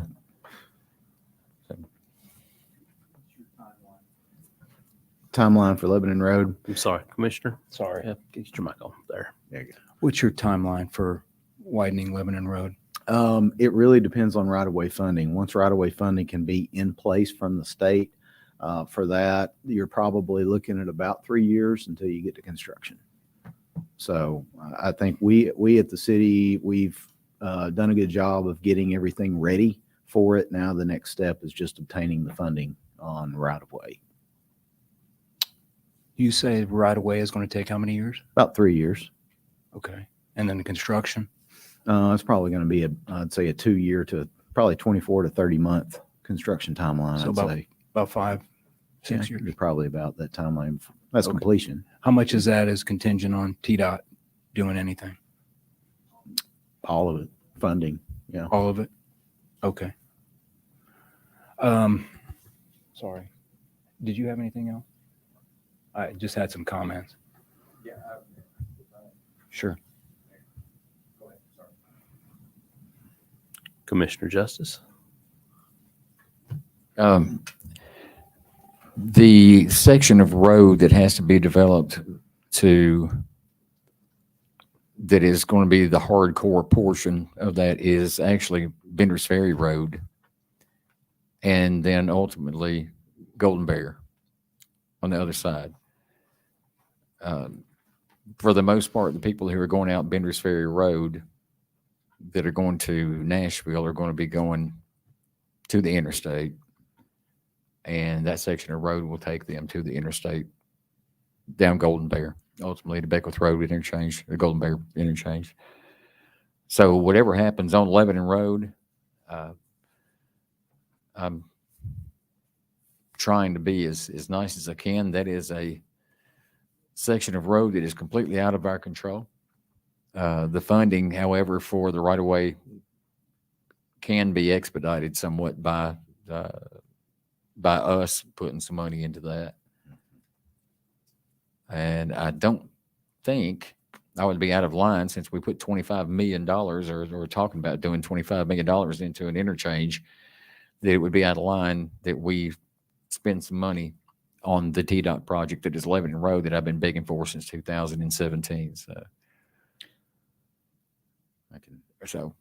Yeah, I think one point to that, Commissioner Justice, I think one of the things that can be done, we might not have to throw 25 million at it, but I think if we went to the state and said, here's our 20% match, the state, you don't have to do anything as far as your own money in it. We can do the 20% match for any federal money that they might have, then that might be something that can really help speed the process along.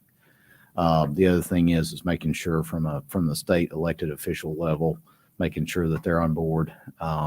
You'll have me up there fighting for it. that's what I want to hear. Okay. Commissioner After. Thank you, Mayor. Well, I struggled with this even at the Planning Commission. They've increased, they're coming in low density, putting a lot of road improvements in.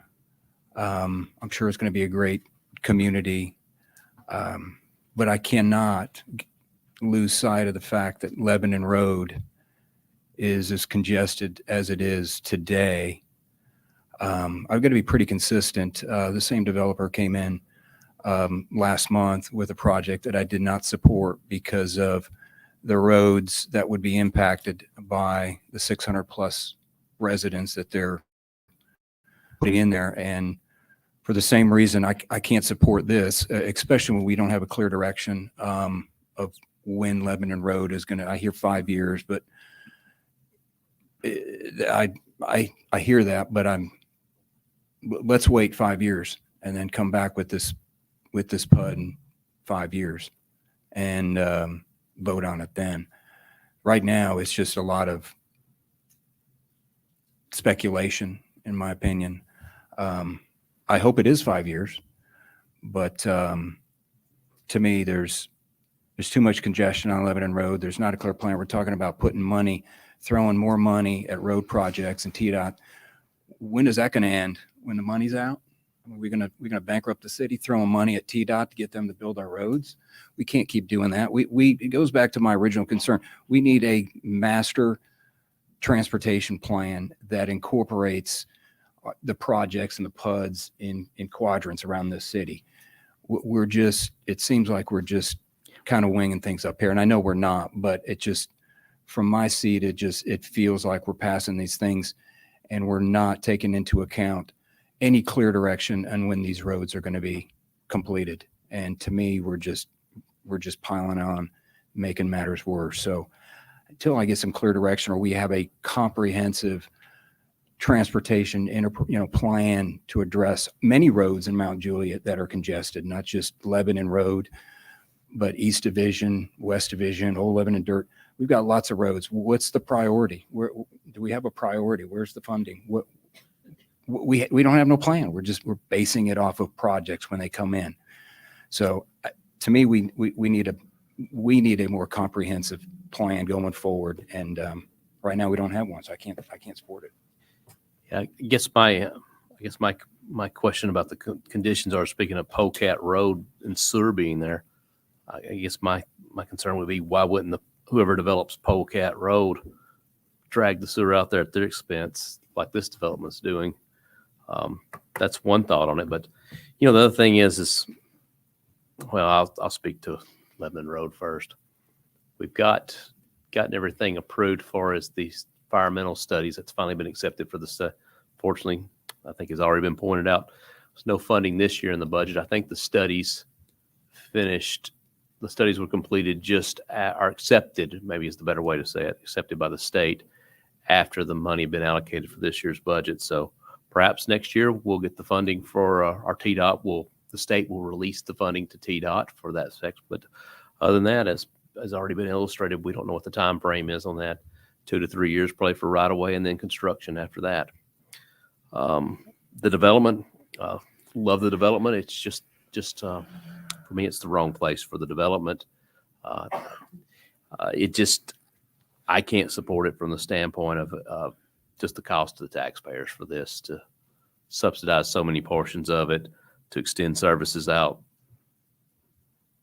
I don't know, miles beyond the existing city limits to cover this on it. I know the argument's going to be if we don't do it, then the county will approve it, but just because somebody else makes a decision, I can't handcuff the citizens of Mount Juliet based on what somebody else might do. Commissioner Justice.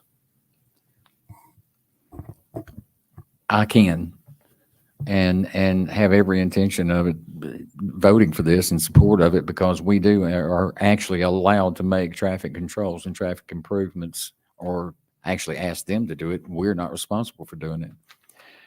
However, as we've already seen, has been demonstrated to us, the county is more than willing to approve step systems and homes without any road improvements. Now, if we've got a developer, I think y'all were the ones who actually voted, Commissioner Hefner and I voted against them, that, said it was all about the dollar, is what was said when in the south end of the city about getting the roads improved out there. This is in our urban growth boundary. So if you want to be consistent, then be consistent and let these people go out and do the work and help take care of some of these folks out Benders Ferry Road, because we know for a fact, by experience, the county is not going to do that. Now, if we don't vote it through tonight, they don't build all this, and the county does. I just want to know, is there anybody out here that's going to apologize to these residents who are out here? Because they're the ones that are going to be the victims regardless of what happens. They're in a really a no-in or a no-win situation, and I get that. But we still got to do what we can do to help expedite the sewer to that location so that we can stop with the step systems, and we got to expedite the road improvements out there so that these folks have got a better road to drive on. The growth is coming, whether we approve it or whether it's not. What we've got to do is try and manage that growth. And if we ignore it, we're not managing it. We're just holding our nose and turning our heads. Well, speaking of consistency on this, I will consistently vote for projects that improve our city as it is, and consistently vote for things that will drive revenue back into our city to pay for our existing issues that we have. What I won't do is vote for projects that are going to give myself a new set of issues to handle. But that's me, and I want to ask Director Barlow if you would comment on our planning with transportation. I know there's been some efforts in the past. If you could catch us up with that, please. Yes, sir. Thank you, Mayor. To Commissioner Hefner's point, we do have a transportation plan. It is a comprehensive transportation plan. It is a really good plan. We have prioritized projects within our budget. We've been doing that for several years. Our capital expenses on transportation projects is second to none. For a city our size, we're punching well above our weight. We do a really good job of that. And I know that we've talked about some efforts as far as trying to get impact fees passed. We have some restrictions of that at the state level with state laws that have been passed 25 years ago, I think. And so it fixed our impact fees there. Our PUD process, however, is a push and pull process. These developments ask for certain conditions, variances, and things like that to the process. This gives us an opportunity to work with these developments in such a way that benefits to the city. And as I stated earlier, these improvements to Benders Ferry, if you add this and the Moss Farm up, the state is not going to do anything on Benders Ferry. They will eventually get to Lebanon Road. That's a fact. But Benders Ferry is going to be left up to us. Are we going to pay for that? No, we're not. So the only way to get this done is through the developments. And so you're talking about millions of dollars of improvements between the two developments of getting this done. This is the way to do it. This is the way to get it done. And this is part of the efforts of the plan that we have. Vice Mayor. Mr. Barlow, thank you for all your information. And I'll tell you, it is mixed because again, you know, like we're seeing an opportunity for the road to get corrected, but then we're also looking at you know, some other infrastructure on our main roads. I'd really like to see this project come back next year after we can be able to see what TDOT can push out and see what they can do to put that in their budget.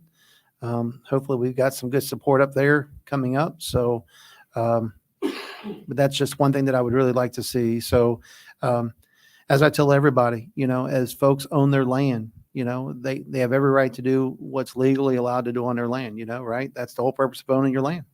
So, but it's also affecting, you know, your neighbors. So, I'd really like to see this plan come back in 10 to 12 months and be able to see, you know, what TDOT can come out with. And then I understand that, but it's a chance that we got to take, unfortunately. So, yep. Yep. No, thank you. So anyways, but back to what I was saying, I appreciate the folks coming out here tonight to share their concerns. And hopefully when we see this come back, if it does come back, that we can be able to highlight those areas if this does not get passed through. So thank you, Mayor. Commissioner Justice, did you need the floor? I've said everything I can say at this point. Those of you vote against it tonight, you can watch it come back through the county. I cannot tell you the number of times, especially over on the south end of the city, where I have had to suppress saying, I told you so, because I've anticipated, and it's through experience and not anything, you know, I've anticipated what the county has done. They have continued to do it time after time and time again. Y'all continue to ignore it and you keep getting what you've always got. That is the definition of insanity. So y'all vote your conscience. You do what you think is the right thing to do and then sit back and wait for the end result. It won't be pretty. Well, I can say this. Even my phone's got a calculator on it. I mean, I can do the math on this, and I'm not going to strap the taxpayers of Mount Juliet to be responsible for every county road out there or any road out there. We just cannot do that. We've got to spend our money wisely on things that are going to drive revenue back into the city of Mount Juliet so that we can continue to fix existing issues. That's my position. Commissioner Mullally. I have, yeah, and by the way, the comprehensive transportation plan we passed in January of 2020. I have a question for the developer on the drainage issue that the resident brought up. I count 7 detention ponds throughout. Am I overlooking some? No, there's probably quite a few on 300 acres. All right. I'm looking on the C2.01, the grading and drainage plan. I count 7. I don't really see any down here at Polecat where he says the drainage is going to occur. So I wanted to address that. And at what point through the development are the detention ponds going to be done? I know it's in phases, but I know that we've learned a lot as far as, excessive stormwater runoff on developments. Was it Winfield or Harrington? We learned a lot about that. And so at what point are the detention ponds, are they going to be done first, or at what point through the phases? Yes, ma'am. They're whenever the development happens around those lots and those ponds, that's when those ponds have to be built. This is such a large property, and there's drainage going all over the place. Ponds get built as the need comes up where we cannot increase the flow. Whatever the flow is today, we can't increase the flow after we're done. So to answer your question, it has to be done really one of the first phases as we move through the project. But they don't all get done with phase one. So as you look at your phases, phase 1 through 5, you'll probably see some ponds in individual phases. Those ponds are probably getting done with those individual phases. And between first reading and second reading, we'll work with this gentleman here about his drainage. That's the greatest thing ever, is to have a neighbor tell you about what things they have going on out there, issues they see, because sometimes there's easy ways of fixing that stuff. So we'll get with you and try to figure out what we can do. Yeah, I would want to be sure Absolutely. that water doesn't, and we all know that development causes, stormwater runoff. We know that. We've seen it. So I would want every effort made Yes, to ma'am. avoid Yes, ma'am. that. So I have a few things. One is the sewer down Mays to Polecat. Is that a deal breaker for you? I wouldn't say at this point it's a deal breaker, no. That Polecat area drains away from us, so we're going to have to work with staff to figure out how we can make that work. Our property is all draining towards the lake, and the Polecat area, if I know right, drains kind of like you had in your drawing, it drains to the south. But between first reading and second reading, we can figure that stuff out. For the sewer? For the sewer. Running the sewer down Mays to Polecat? No, running down Polecat Road to get those 5 or 6 homes. But at this moment, it's not a deal breaker, no. All right, so if you don't go down Mays, what Commissioner Justice suggested, where would the sewer go? All the way up Bender's Ferry? So right now, the whole project drains to the north and to the west. It all drains towards the lake. We will have a pump station there, right around the amenity center. The pump station from there will force main out to Bender's Ferry and then down Bender's Ferry to Moss Farm or Silver Springs. Okay, so initially you had not planned to run the sewer down Mays. Our sewer, no. Our sewer goes to that first lot there where we connect to Polecat. But that's getting some areas I haven't looked outside, but between first read and second read, we can figure that out and come back to you guys and let you know what we can and can't do. There's a lot of options in the sewer world on how to provide service. Okay. Well, I'm not sure I'm in support of that, but I definitely would want to find out more about that. All right. I do have a few things.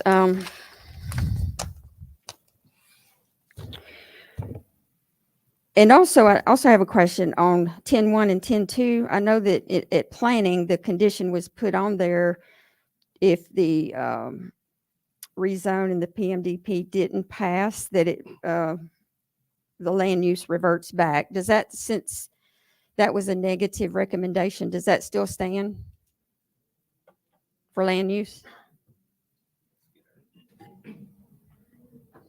It would have to be added as a motion again tonight if that were the case. Okay, and there's not one been put on for the annexation, right? I believe you guys are hearing all three together, so whenever you make that motion, it would have to be included. Okay. All right. What I don't like about the development, it's so far up north. I don't like the roads and not crazy about the fire coverage, even though I did talk to the chief, I talked to the fire marshal, and they feel that confident that they could cover the area. One of the concerns was at least half, I guess, is outside of that 5-mile range. And Chief, are you here? Oh, yeah. I wanted to ask, because I know in the city, our ISO has been reduced to a 3, and it's always the goal to go further. And we hope to one day get down to a 2. So part of the development would be within the 5 miles. Part of the development would not be within the 5 miles. So as we go toward reducing ours even more down to 2, those that are outside the 5, would that affect our ISO rating at all of going lower? Let's get the fire chief. It would affect the property owners and the residences that they have. It won't affect the city. The city's rating still stands as a 3. But if you're outside of that, it would be in a case where they could do a split rating, but it would be strictly up to ISO not a decision the fire department would make. So we would have to have another review. And I did speak with ISO this morning about this project, and I was told anything outside of a 5-mile radius would be classified as an ISO 10. Okay. Which is essentially no coverage. Okay. So they could, however, depending on the water and depending on their hydrants, they could get a split classification at a later point. okay. So that would not affect the city possibly going down to a 2. No, ma'am. Okay. All right. That was all. Unless anybody else has any question for the chief.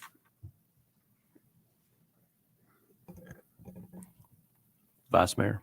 Actually, I was going to ask the developer if that's okay. And thank you, sir, for your responses. Taking a lot of notes up here. Yes, sir. So getting a lot of information. Thank you, Commissioner, for all your great questions over there. And then also Mr. Barlow, back and forth. So give me a timeline of your first CO. Obviously, you got to do the road improvements. You got to do the infrastructure. What is your timeline for the first plan? Yeah, I understand. We'd have to go through construction plan approvals and then build it, which takes a year or so, and then another 6 months to build the homes. You're 2 years, maybe 3 years out before your first CO comes up from today. So it takes a while to get through the process and get a home and get somebody moved in for the first CO. Sure. So is it possible, and I don't know if this is a Mr. Marchetti question or not, but is it possible to see a commitment, let's just say a 30 month, if you're thinking 2 to 3 years, if we did a 30-month commitment for the first CO, what are your thoughts there? Explain that a little bit more. So as in, for example, that you won't get your first CO for 30 months. That way it would give some time for the infrastructure for Lebanon Road, and as well as be able to make sure that we can be able to work around the state's timeline that we're going to be shooting from the hip for. Mm-hmm. So obviously, you're going to have a lot of infrastructure, a lot of cutting, and a lot of development. But at the same time, if we can get a commitment that there's no fast builder that all of a sudden puts it out there in 18 months, now we put that burden back on these, residents and the infrastructure. I know it's also a commitment for the landowner as well as the developer, and there's a lot of money sitting there. So totally understand, but it puts also more of a emphasis to make sure you guys do it right for the infrastructure to be able to get that all out there. What are your thoughts? I understand why you're asking for that. I understand as a city why you're asking for that. I have some concerns that nobody might ever start because there's that 30-month out there. These folks are ready to start tomorrow, and they have certain contracts. You have to close in certain time periods, and if this 30-month thing is out there, we might start losing contracts. There's a lot of dominoes that could start happening that could be a little concerning. What is a good timeline then? What is a commitment that, either that your project can commit to? What is a good timeline? I think, let me do this between first and second reading. Let me work with my client and see if there's something there. I'm not sure if we could agree to something like that, Commissioner. Well, I'm willing to vote tonight in order to see what we can do. But that's going to be my biggest concern right there. Okay, we want a big commitment, and I think that's fair with the situations that we're all dealing with. So for me, it's all about safety. And if we put more of these folks on this road without the infrastructure, we're just causing more traffic, more opportunities for failure, and more of a burden for everyone. So let's see what kind of commitment that you can come back with. The only other question I do have, with just some of the water runoff, obviously just coming back from the second, coming back for the second reading, obviously there's a lot of space that's going to be managed by the HOA, and there's a lot of creek bed in here. So is that going to be a concern for that board and that development, or that entire community to be able to maintain this so that way it doesn't fall back onto the city? No, the HOA will have to have funds to manage the open space, but a lot of this open space in our vision is staying natural. So it's not a mowed and maintained open I understand. space. So yeah, not all 160 acres is maintained. No, I understand that, but at the same time, I mean, me being part of a large community as well, 25-year-old community, we're starting to see a lot of infrastructure that we're having to clean out that costs that we were not expecting.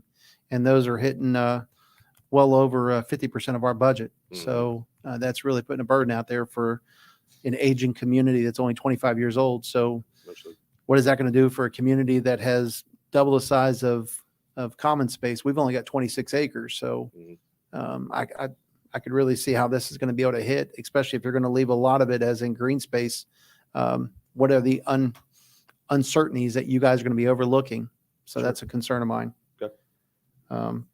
That's all I have, Mayor. Thank you. Commissioner Mullally? All right. So I said what I didn't like. So now I'm going to say what I do like about the plan. I do like the plan itself. It was somewhere that I would like to live. I do like the very low density that basically it's 1 acre lot, close to it. I do like that half of the entire development is open space. I do like that. Concerns. I had a concern about the construction entrance as well.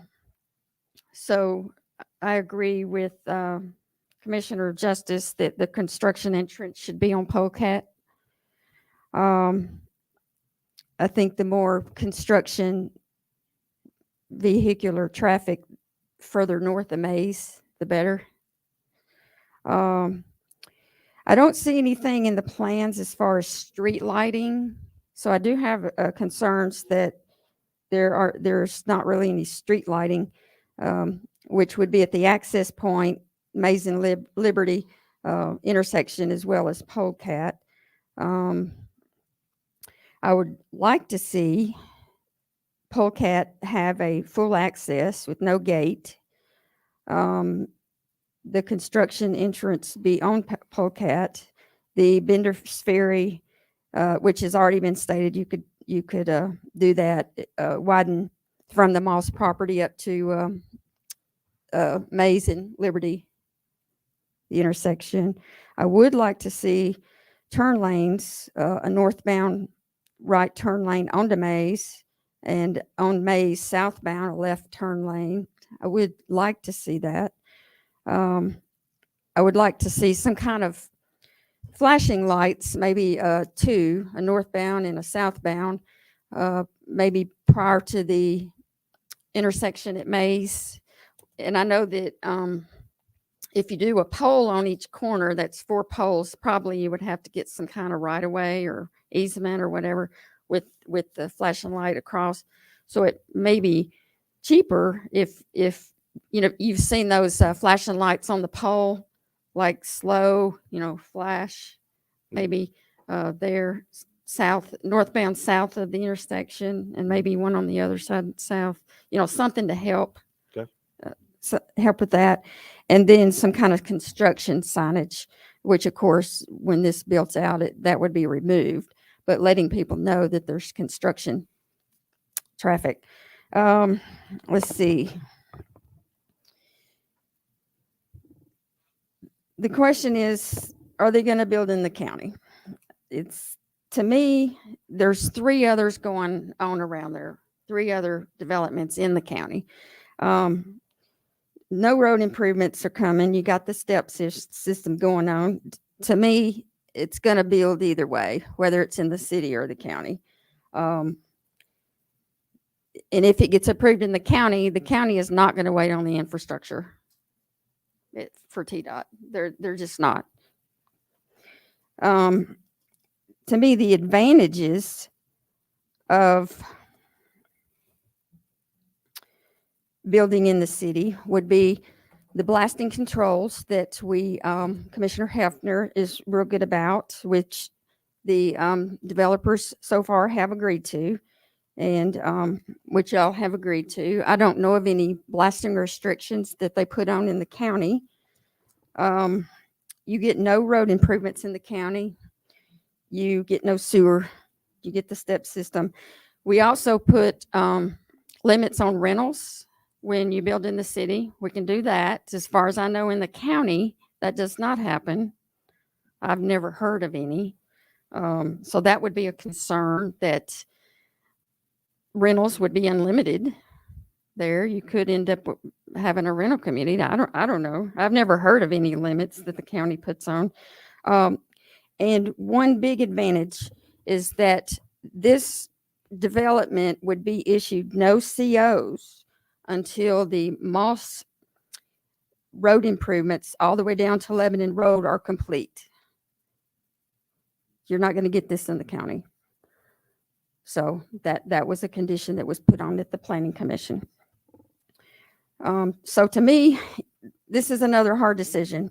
But to me, it's an advantage to do it in the county, do it in the city versus the county. I think it would be more beneficial to the people who live in the area. I know you don't want the growth. If I lived there, I wouldn't want it either.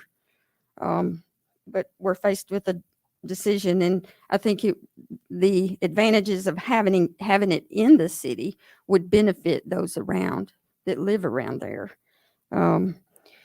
So I would like to make a motion to add that no one owner can own more than 2 houses, because that's not been added. And then also that extra lighting be added around the pool area and the dog park. And also that if the PMDP, if this were to fail, that the land use and the annex, of course, would revert back. Okay, Commissioner, we got no owner other than, did you say One owner can own no more than 2 houses. 2 properties? Mm-hmm. And then there was lighting. Extra lighting around the pool area and the dog park.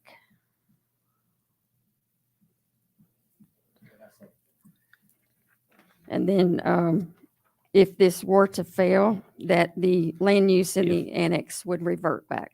If you're speaking, if 10-3 fails, the PUD, 10-1 and 10-2 are basically nullified.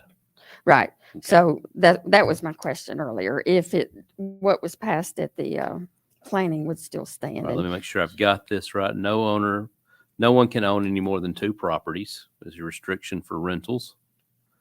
And then the second point was extra lighting, and around pool area and dog park. Mm-hmm. And then if the PUD fails, this reverts back to the well, the land use, the annex, and the rezone would all revert back to the originals, of course. And a Commissioner Justice seconded that. Still good? All right. Any questions or comments on this motion? All right, all in favor of the motion, please signify by saying aye. Aye. Aye. Any opposed? All right, we're on this as once amended. Did you have anything else? No. Commissioner Justice. And in following what Commissioner Mullally just said, also, we have done this in other locations too, where we have said no more than 10% of the overall. Is that included in the 1 borough 2, or is that's already in the covenants and restrictions? Got it. Okay. That's number 6. Just happened to be staring at it. You what? It just happened to be open on that page. Okay, so good deal. Number 6. Director Barlow. I know there was some question on timeframes for housing development. So I wanted to give a pretty recent example for one, which is Waterford, which when it came through this board was Cawthon Farms, which is the Baird piece that's not Baird Farms on South Rutland Road. So that one I looked, and it was approved in August of 2020. They did not get their final plat until October of last year, so October of 22. They didn't get their first CO, I believe, until maybe March. Kenny, do you know? I think that's about the time frame. So that gives you that's a very similar type of builder to what's looking at this property today. So you're really looking at that 24 to 30 month time frame is a very good standard process for residential developments. I would say this is far less dense than that. That's a RS20. So a more compact development is going to build out faster. So a less compact development is obviously going to be much slower. There are going to be fewer number of units per year because there's more infrastructure to build. So you're going to this is going to be a slower process than like seeing some of the others that we see. All right, we're back on 10-1, 10-2, and 10-3 as once amended. Any other questions or comments? Ready to vote? Got one more from Commissioner One Hadley. clarification. I know it was mentioned twice that we have a transportation plan past January of 2020. My comprehensive comment was specific to comprehensive to include land that has not been developed and making sure the timing of the roads coincides with potential development. We do have a comprehensive transportation plan. I've read it multiple times, but what we're missing is that critical link between potential development and when those roads are built that is in the comprehensive transportation plan. So I just want to make that clarification. Right. If this passes first reading tonight, it'll be back for second reading on June 12th of 2023. There is a one meeting skipped since this is a rezone input. With that, all in favor of 10-1, 10-2, and 10-3 as once amended, please signify by saying aye. Any opposed? Nay. That passes on first reading with a vote of 3-2. And if you're following along, you can expect it back for second reading on June 12th. Thank you. And I would like to motion for a 5-minute recess if that's acceptable. That's a second. All right. All in favor of 5-minute recess, please signify by saying aye. Aye. Any opposed? We are on a recess.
Good evening, everyone. This is the Mount Juliet Board of Commissioners. I'll call the meeting back to order.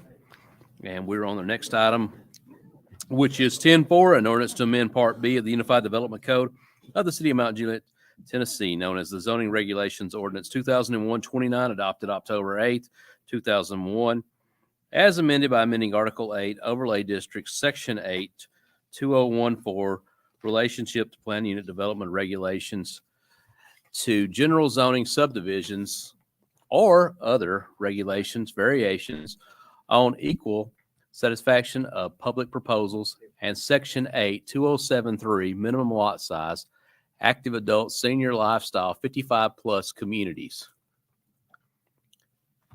I'll make a motion. And got a second? Thank you. I didn't want to read that one again. Is there any questions or comments on this? All right, all in favor signify by saying aye. Any opposed? That one carries. Next ordinance. Is there any objection to reading 10-5 and 10-6 together? I think they're both food trucks. One is the food truck ordinance and one is to hire the help. Oh, there's objection. So we'll take them one at a time. Yeah, it's easy. 10-5, an ordinance to amend Part B of the Unified Development Code of the City of Mount Juliet, Tennessee, known as Zoning Regulation Ordinance 2001-29, adopted October 8, 2001, as amended by amending Article 3, Use Regulations, adding Section 308, Temporary Events, Uses, and Portable Buildings to include mobile food vendors, food truck regulations for residential and industrial districts. A motion? Second. Commissioner Hefner, this is under your sponsorship. Thanks, Mayor. Yeah, so what we're doing is we're going to be, so this will be impacting residential and industrial. So the existing ordinance that allows food trucks in commercial is not being affected by this at all. So this is totally separate from that.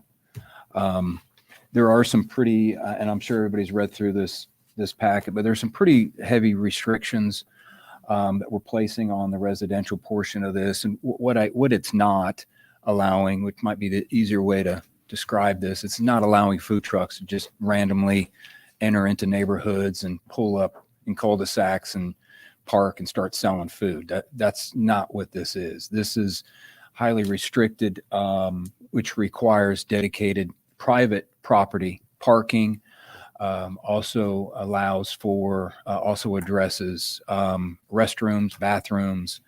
It also incorporates noise, both sound and light noise. It is limited to 2 food trucks, so you cannot have a parade of food trucks pulling in to a neighborhood. There are licensing fees, which I'm happy to review. The licensing fees was my attempt to address the concern that we're not collecting sales tax for food trucks that are licensed outside of the county. So that is my attempt to recoup the taxes, the sales taxes that that would be lost as a result of out of county business. Now, the licensing is waived under our commercial license for businesses, brick and mortar restaurants in City of Mount Juliet. So they would not have to obtain a permit for residential or industrial, or they would, but the fee is waived. Thank you. Jennifer's nodding her head over there. Yeah, on the and we do need, on the residential, we do need the property owners written approval that the food trucks will be there. So the property owners, whether it's an HOA or otherwise, would have to provide in the application packet that written approval. On the industrial, this is a an interim until Golden Bear, and I'm thinking Golden Bear specifically, when Golden Bear builds out with restaurants, fast food and otherwise eating establishments, we're going to revisit this and look to pull the food truck out of industrial. But in the meantime, Under Armour, Amazon, what's the other one? CEV? SIVA, thank you. They have nowhere to go. They do. They're going down to 109. So this would allow food trucks in the industrial areas during certain days and times as well. So, anyways, that's kind of it in a nutshell. Of course, you have all the details in the packet, and that's really the gist of it. This was something that Jackson Hills community, when I first ran, something that they enjoyed doing during 2020, and they wanted to continue that. It's for events, yard sales, things of that nature. So I'm delivering on my commitment to at least bring it forward to the BOC for consideration. So, Commissioner Mullally. All right. I have some questions, and then I'm going to have some comments, and then I'm going to paint a picture, and then I'm going to say what I would consider supporting. All right. So when reading through the packet, I didn't see any text in red. You know how sometimes some text is in red so you can see what the changes are. I didn't really see any red text, so it was kind of hard to see what was changing. So the way I read it was pages 180 to 182 are basically definitions, right? Was anything changed? The entire section is red. Okay, so all of everything in the packet is Yes, new. ma'am. Okay. On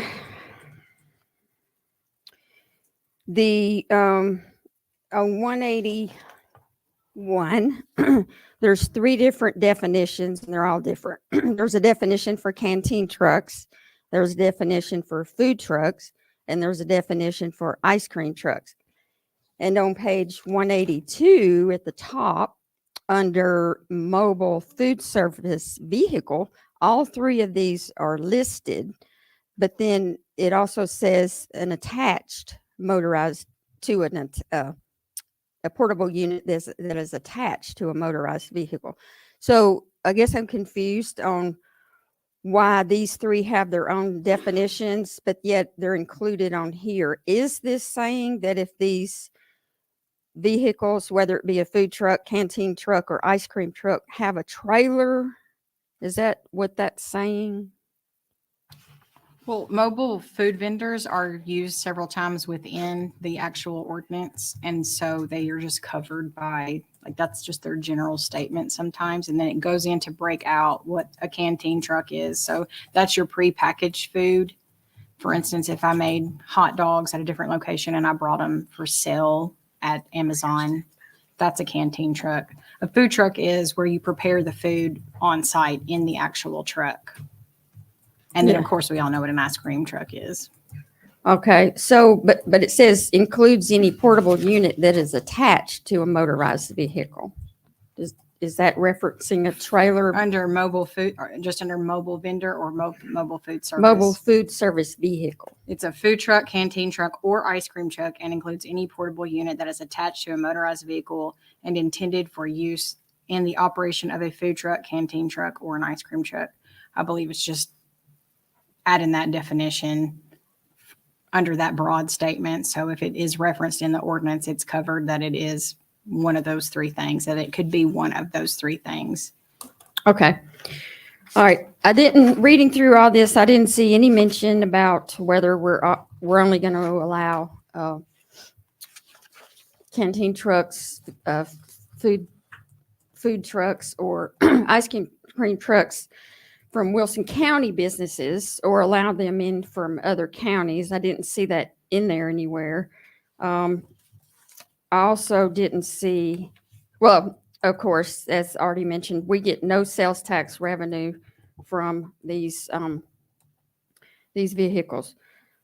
Page 189, under enforcement, it references a citation, but it doesn't list an amount. So I was also curious on the amount. The the business license in the city. Okay, so this was referenced earlier that in commercial, if a brick and mortar wants to take their food truck somewhere and they have a business license, that they would not be required to pay these fees, correct? Correct. Okay, I didn't see that in here unless I overlooked it. I believe it is listed in there, and I can, while you're asking your other questions, I can go through and see, but I'm pretty sure it's listed in here. Okay, yeah, because I could have overlooked it. I just didn't see it anywhere. So clarifying that, I have a business license here in the city, but of course I'm not in a commercial. I don't own a brick and mortar. So if I wanted to buy a food truck and take it somewhere, anywhere, and I have a business license, would I be required to pay the fee?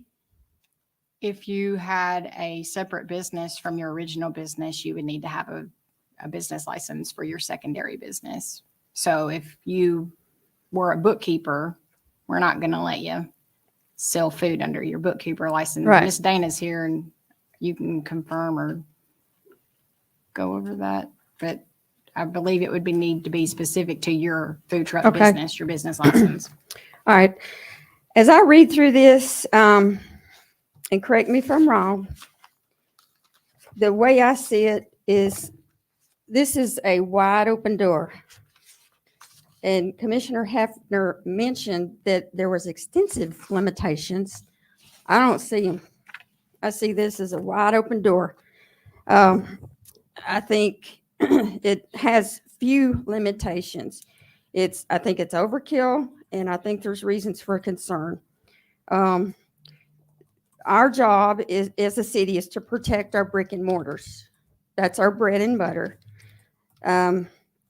I held a work session last year where I invited local businesses to come to give input. I didn't invite residents. I invited the businesses because I wanted to know their input about their opinions about expanding food trucks into the residential areas. Of all that came and that I talked to on the phone, there was one that said he didn't think it was an issue. It wouldn't bother him. And that's the one that Commissioner Hefner brought up at the Planning Commission. I talked to him as well, and he didn't have a problem with it. But all the others did. They either expressed concern or they were totally opposed to it. Some have food trucks. Some of those brick and mortars have either had food trucks that they sold and opened brick and mortars here and pretty much cost them everything. And some of our brick and mortars still have their food trucks, and I understand that they're wanting to have more options. So that's when we had Rocky to expand the parks events to allow more food trucks presence on city property. In one way, it's not really fair and equal across the city because there are lots of areas that don't have HOAs or parking lots or amenities. I don't think it's really fair to those. I live in one of those in Belinda City. We don't have anywhere to have a food, if we wanted to do that. So across the board, I just think it's a little unfair.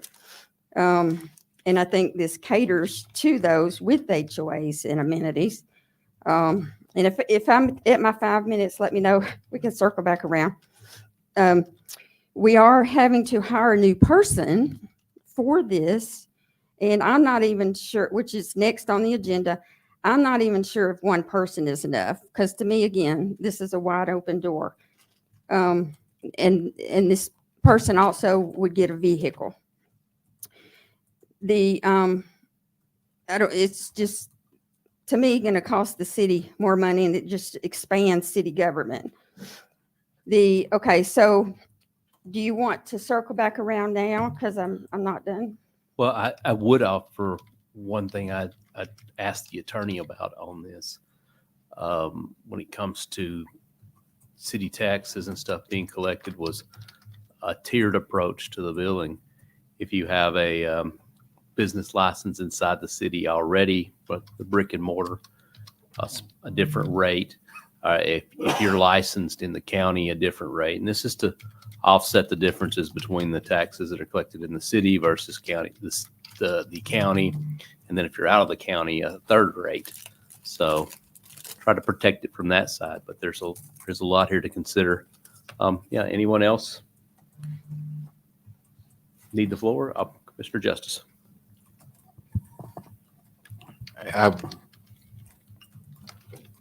The part that actually concerns me more than anything is the ice cream trucks.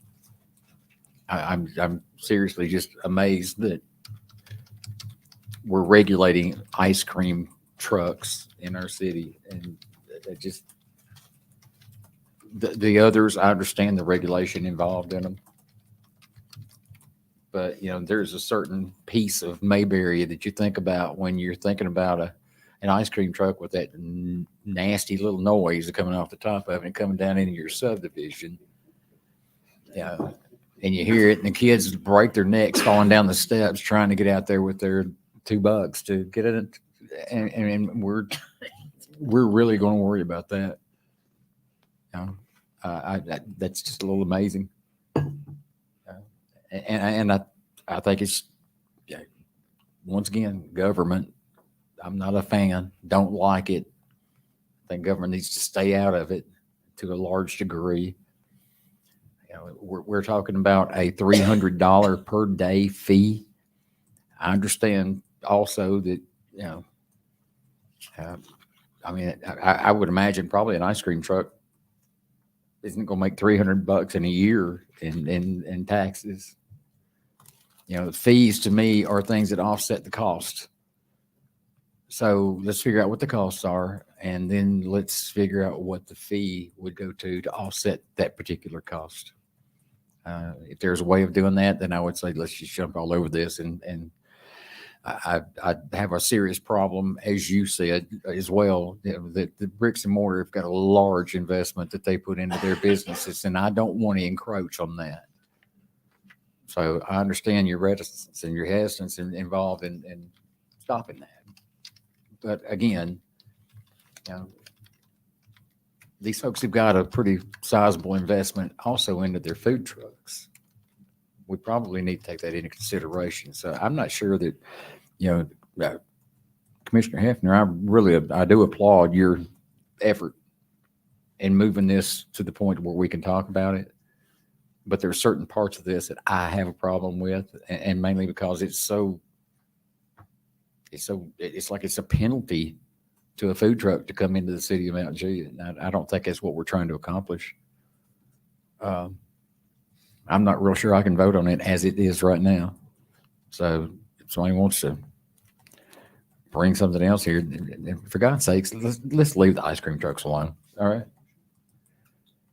I motion to defer.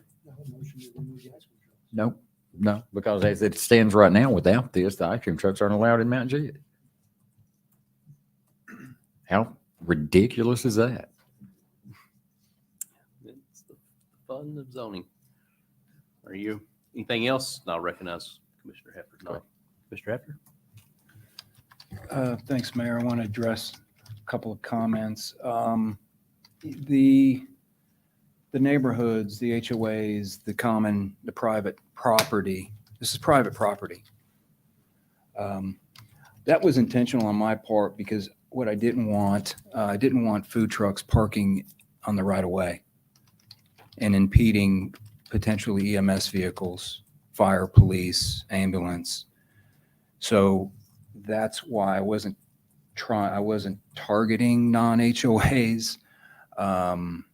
That was not my intention behind it. It was purely driven out of public safety. So that's why I included the private parking area so they were not parked on the street. As far as the licensing fees, I'm absolutely open to going back to the drawing board on that. If it makes sense, the gentleman said earlier this evening, his average gross sales was $1,500. We can back into a number that makes sense. If our sales tax revenue generates X number of dollars from 1,500, let's say an average of 15, let's maybe use that as a way to capture some of that sales tax revenue. And again, as far as competition, I mean, in the brick and mortars, I get it. They're a friend of mine. I mean, he spent, nearly $500,000, Calabria's, building that restaurant. And yeah, he was one that said, look, the day that I look at food trucks as a competitor is the day I need to step up my game, because I don't see him as a competitor. In fact, I don't see him as a competitor because, to me, you're going to eat at home, or you're going to eat out, or you're going to be an event in your neighborhood where you don't want to do either.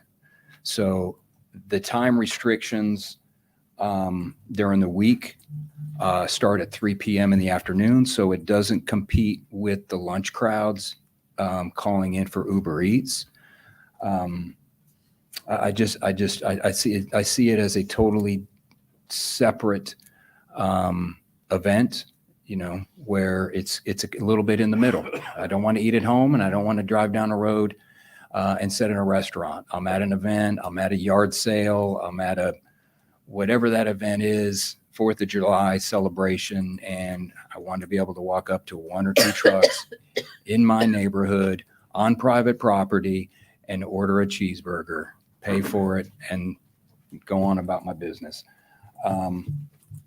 As far as brick and mortars and competition, I won't mention the business, but I was eating a Mexican restaurant last year, and I was reminded within a 3-mile radius, we've got over 35 Mexican restaurants. We have Tire Discount, and we have Discount Tire. We have 3 match. I mean, if you want to look at competition, why don't you look at the businesses that keep coming here that are competing with one another? How many burger restaurants, how many cheeseburger places are there in Mount Juliet? I don't know. We up to 12? There's 36. They're all in my district. So. Yeah. So double-digit burger places. I mean, if you want to focus on competition, look at the competition that's coming in at brick and mortar, not food trucks are to come in for a special event on private property. I don't see that. I don't buy into that this is going to be a drain on the brick and mortars. I don't buy into that. I don't believe it. I don't believe it will be. And what's wrong with competition? I mean, makes everybody better. I will take little exception with the competition piece.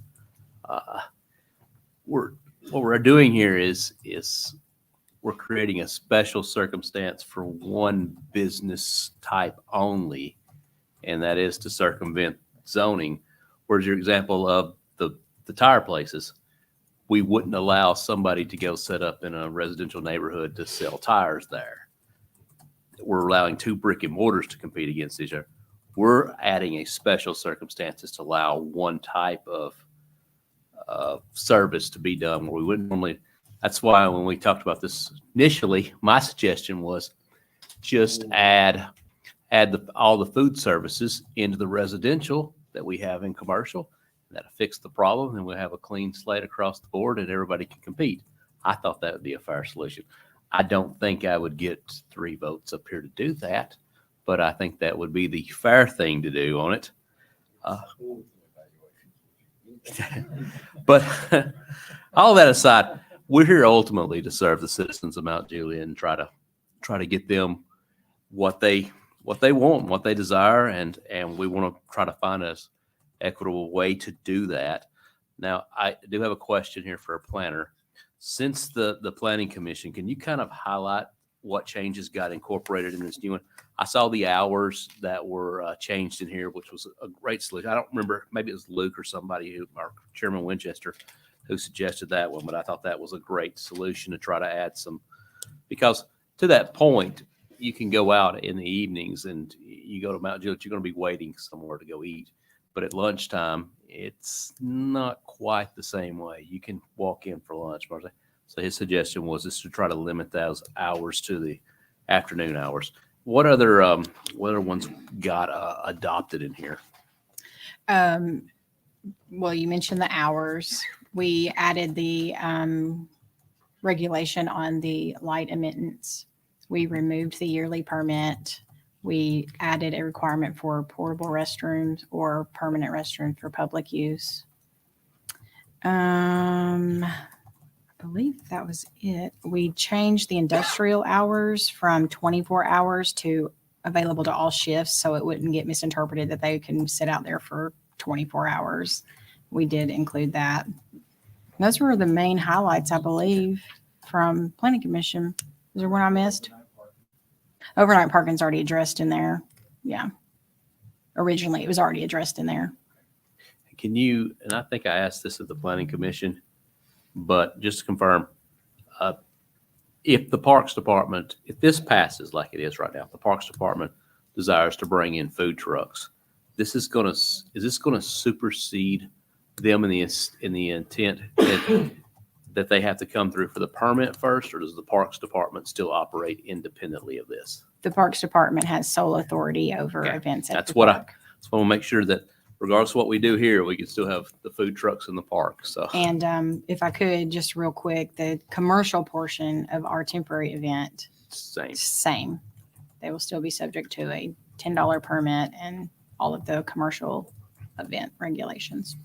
I mean, I got to say, and I picked at you a little bit about the competition, but overall, I think there's some work to do on it from the cost and the fee standpoint on it. I don't think we're quite there yet.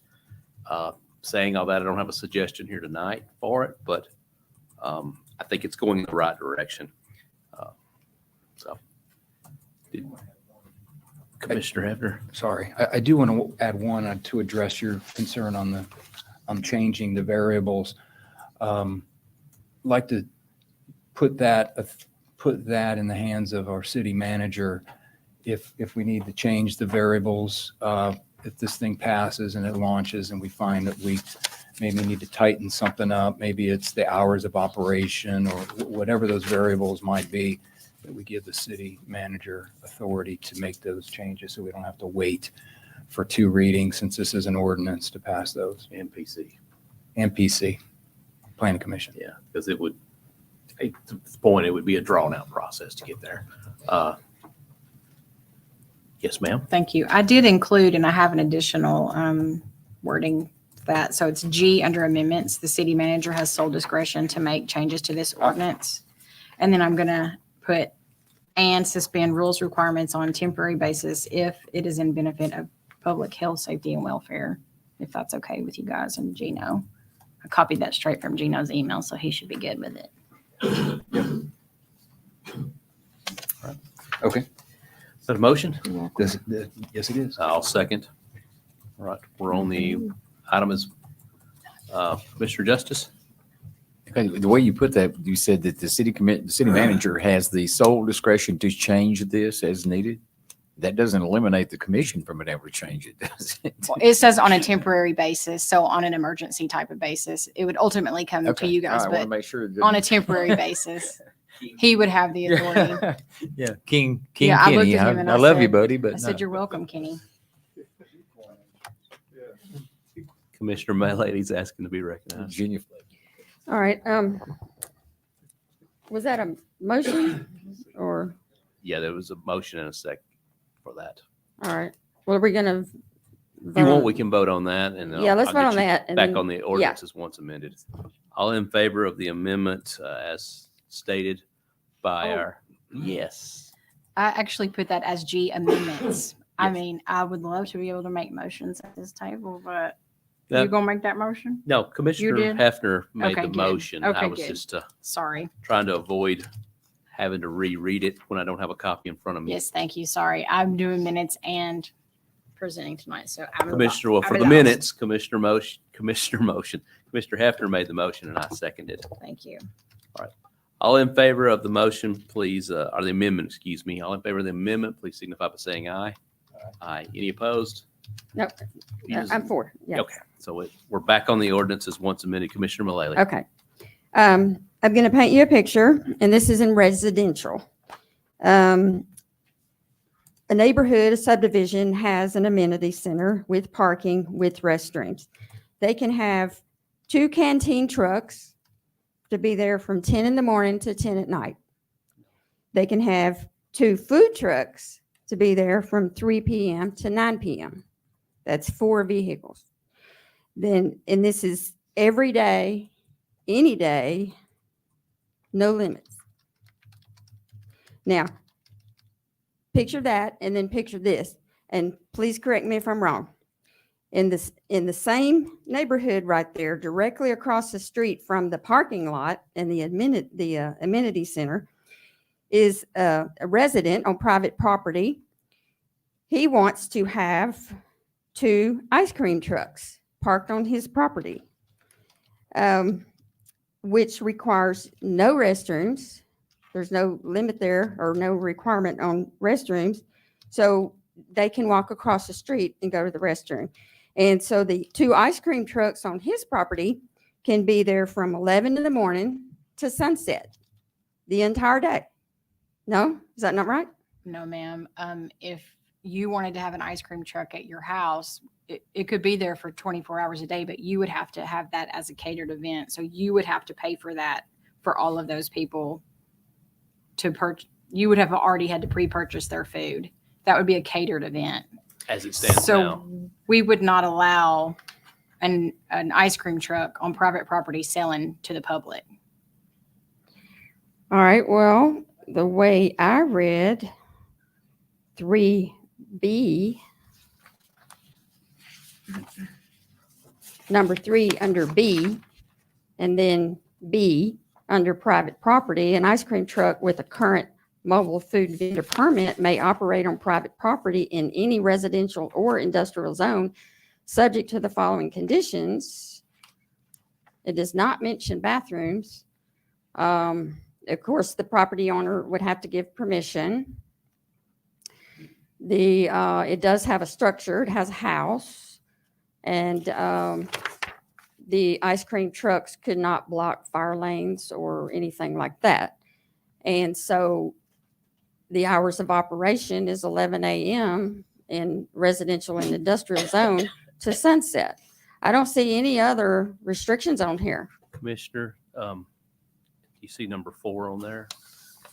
Maximum number of trucks? Yes. Yes, no more than 2 mobile food service vehicles. May operate from any one location. Would Well- that not exclude the cantina trucks and the, Right. talk about at least operating in the same location?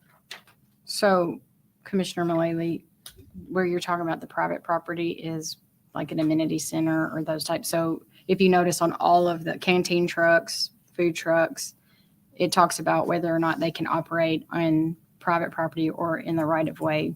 Whereas your ice cream truck, we do allow in the right of way, but there's restrictions on that. It's just saying that they may also operate on private property, which would be your amenity center type location. We would not allow it unless it was a catered event in your driveway or in your front yard. All right, well, If you think that that might cause a loophole, we can take a look at the wording. yeah, I saw that as a loophole. Okay. So I would want that closed up, ever how you want to word it. All right, so, well, again, going back to the first picture there, every day, any day with no limits. I just think this is bad for the city. It's a bad direction. This will hurt our brick and mortars. I will not support this as it is. If and only if the majority of the board wants to amend the ordinance, I have something that I would be willing to consider and support, which I think is very, very fair. So I'm going to throw that out there. In industrial only, I would support the canteen trucks to be there. These are private property industrial places that for canteen trucks only, 1 per day to cover all shifts, and And again, this would, with no food trucks. This is only canteen trucks. So, you know, if they want the next day, if the industrial business wanted to call in another canteen truck, you know, just one per day to cover a 24-hour period to cover all the shifts. Does that make sense? Did I say that right? Okay. Okay. Residential. I would support ice cream trucks driving around residential neighborhoods from 11 in the morning to sunset. No parking though, just driving through the neighborhoods. And this, they would have to follow the guidelines under B3A. All right, and that's on ice cream trucks. For food trucks, I would support these, you know, the HOAs that have the parking lot and the restrooms. I would support a maximum of 2 community events per year in a calendar year. And they, you know, whether it be a community yard sale or maybe a concert, you know, whatever they want to do. 2 events per year, per calendar year. And per event, food trucks and ice cream trucks only, no canteen trucks. So max 2 food trucks and 1 ice cream truck. But I only would support 4 hours max. So if they're having a yard sale event, they could do 11 to 2. If they're having something in the afternoon, they could do 12 to 4. If they're having a concert at night or whatever, they could do 4 to 8. I think 4 hours is plenty. And, you know, if you do want to amend the ordinance, I do feel like this would be a fair compromise so that it wouldn't have a detrimental effect on our brick and mortars. So I think this is more than fair. It's not, you know, it's not what this is as written. So just throwing that out there, telling you what I would support, or would, you know, consider. What I would encourage is to maybe take those and those points you made, and maybe bullet point them in something that we could consider as amendments, because I don't even know how to start unraveling that. There may be some really good suggestions in there if we get to second reading on this. And I would like to hear them but it have to be in pieces that we can vote on. That's my suggestion. All right, well, then I'll make a motion to amend because I'm not supporting it as is. So I'll make a motion to amend the ordinance to an industrial. And if you want to reword it or something to get it more, you know, please feel free. Would you like me to read it back to you? Yeah. What I've already typed. Yeah, okay, okay. Industrial would support industrial canteen truck 1 per day to cover all shifts. Yes. So that's 1 per day, all shifts. Yes. Residential. Oh, and also until Golden Bear builds out. And at that point, we would relook at it. What does that mean, build out? Well, Jennifer, you want to explain that? I think she's just looking for a trigger whenever we have some more service industry type businesses. Yeah, we really need Restaurants. like a defined trigger. Correct. So you want to just leave that open? Because I mean, our intentions already are to look at Okay. that. All right. Yeah, go ahead. Okay. Residential. Ice cream trucks from 11 a.m. to sunset with no parking and follow guidelines under B3A. Yes. Food trucks, the HOAs would have a restroom with a max of 2 community events per year in a calendar year. And per event, there would be a max of 2 food trucks and 1 ice cream truck with a max of 4 hours for the day. Yes, for 1 day and per event and no canteens. So that's my motion. Can you read that again, Ms. Luckett, on the residential? Residential support ice cream trucks 11 a.m. to sunset with no parking and follow guidelines under B3A. Food trucks, the HOA would have the restrooms with a max of 2 community events per calendar year. And per event, there could be a max of 2 food trucks and 1 ice cream truck. And they could be there for a 4-hour max for the day and no canteen trucks.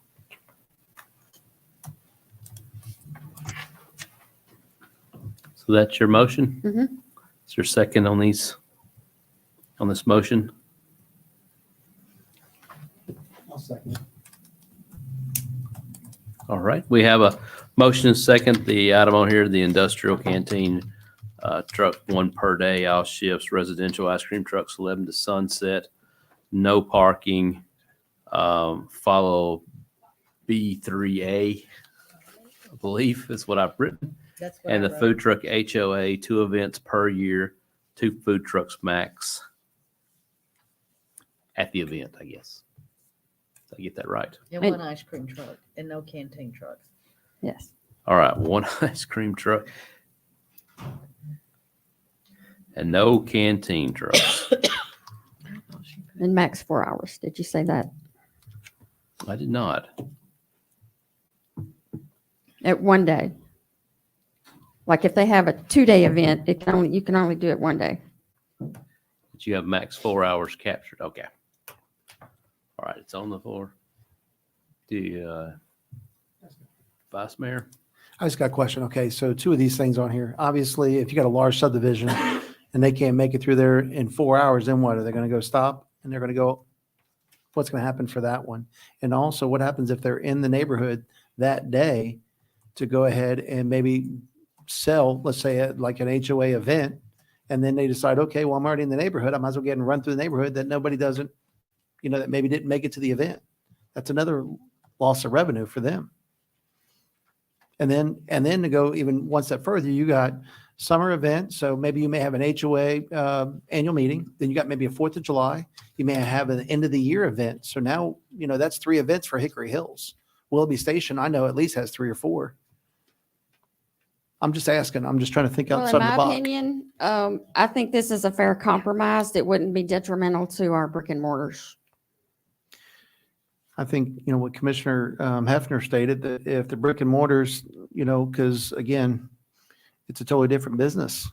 I mean, I think it's a valid point. So, but I don't want to get into an argument. It's, but I did want to at least bring it to the floor so everybody can vote on it, because I think it is got some valid points in some areas, but some areas I still think there's some gaps, and gives us an opportunity to at least discuss it. And we can, second reading, if there's some opportunities there to modify it as well.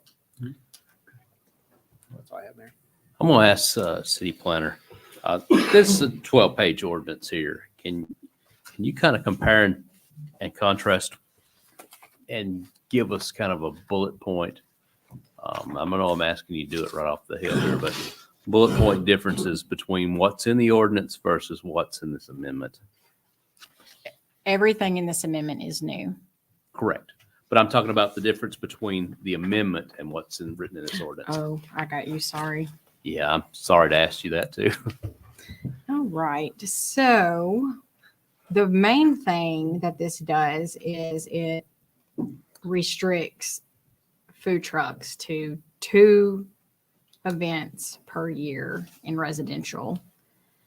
In industrial, where there is no limit on the number of food trucks, this limits it to 1 per day that serves the entire shift. So there's usually like 3 shifts.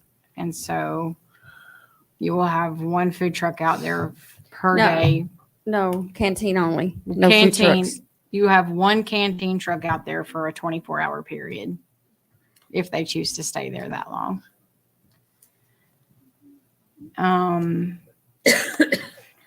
She allows them at the amenity center for public bathrooms with a max of 2. We do not have a cap in this current ordinance. This will cap it as 2. and ice cream trucks where they would be, unlimited. Currently, this limits them to 2 at 4 hours max. When there's Well, no one cap. ice cream truck, 2 food trucks, no canteens, 1 ice cream truck. And no canteen trucks in residential. I would probably just rewrite the ordinance a little bit to incorporate all of this because there will be some conflicting items. Yeah, that's my problem. And a lot of this, to your credit here, may be very good things, and maybe we don't adopt it exactly like this, or maybe we discuss the ins and outs of the numbers set on it. But it's just hard for me to take 12 pages and pick this in and exactly what it does and doesn't do after it. But Commissioner Justice.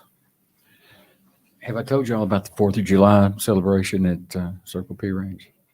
Just thought I'd throw that in as a plug for Justin Beasley. So other than that, I would like to make a motion to defer this so that you can bring these suggestions back in an organized manner so that we can actually look at them one by one rather than piecemealing it together. But at this point, I think in essence of time, it's 9:30 and we still got some stuff on the agenda we got to go through. And for God's sakes, we're talking about ice cream trucks. So if we could I would like to make a motion to defer this. And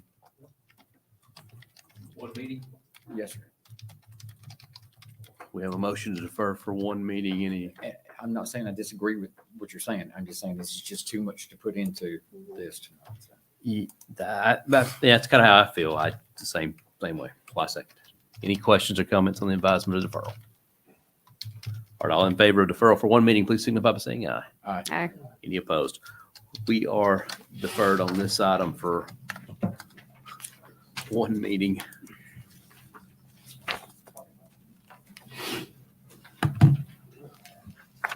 Cookies. Oh, man, yes. Ray made the motion. Next item is 10.6, an ordinance to amend the fiscal year 2022-2023 budget ordinance 2022-32 to appropriate funds for the addition of a planning technician for Mount Juliet Planning Department. Motion? Second. Second. This item's on the table. Motion to defer? Yeah, second. All right, we got a motion. It's on the table. Motion to defer, properly second. Any questions or comments on the advisement of deferral? One meeting? Yes, sir. All right. All in favor of deferral on 10.6 for one meeting, please signify by saying aye. Aye. Any opposed? 10.6 is deferred along with 10.5.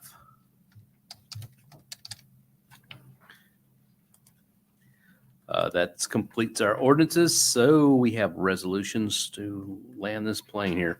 Have a resolution to adopt and authorize the city manager to sign the development agreement between the city of Mount Juliet and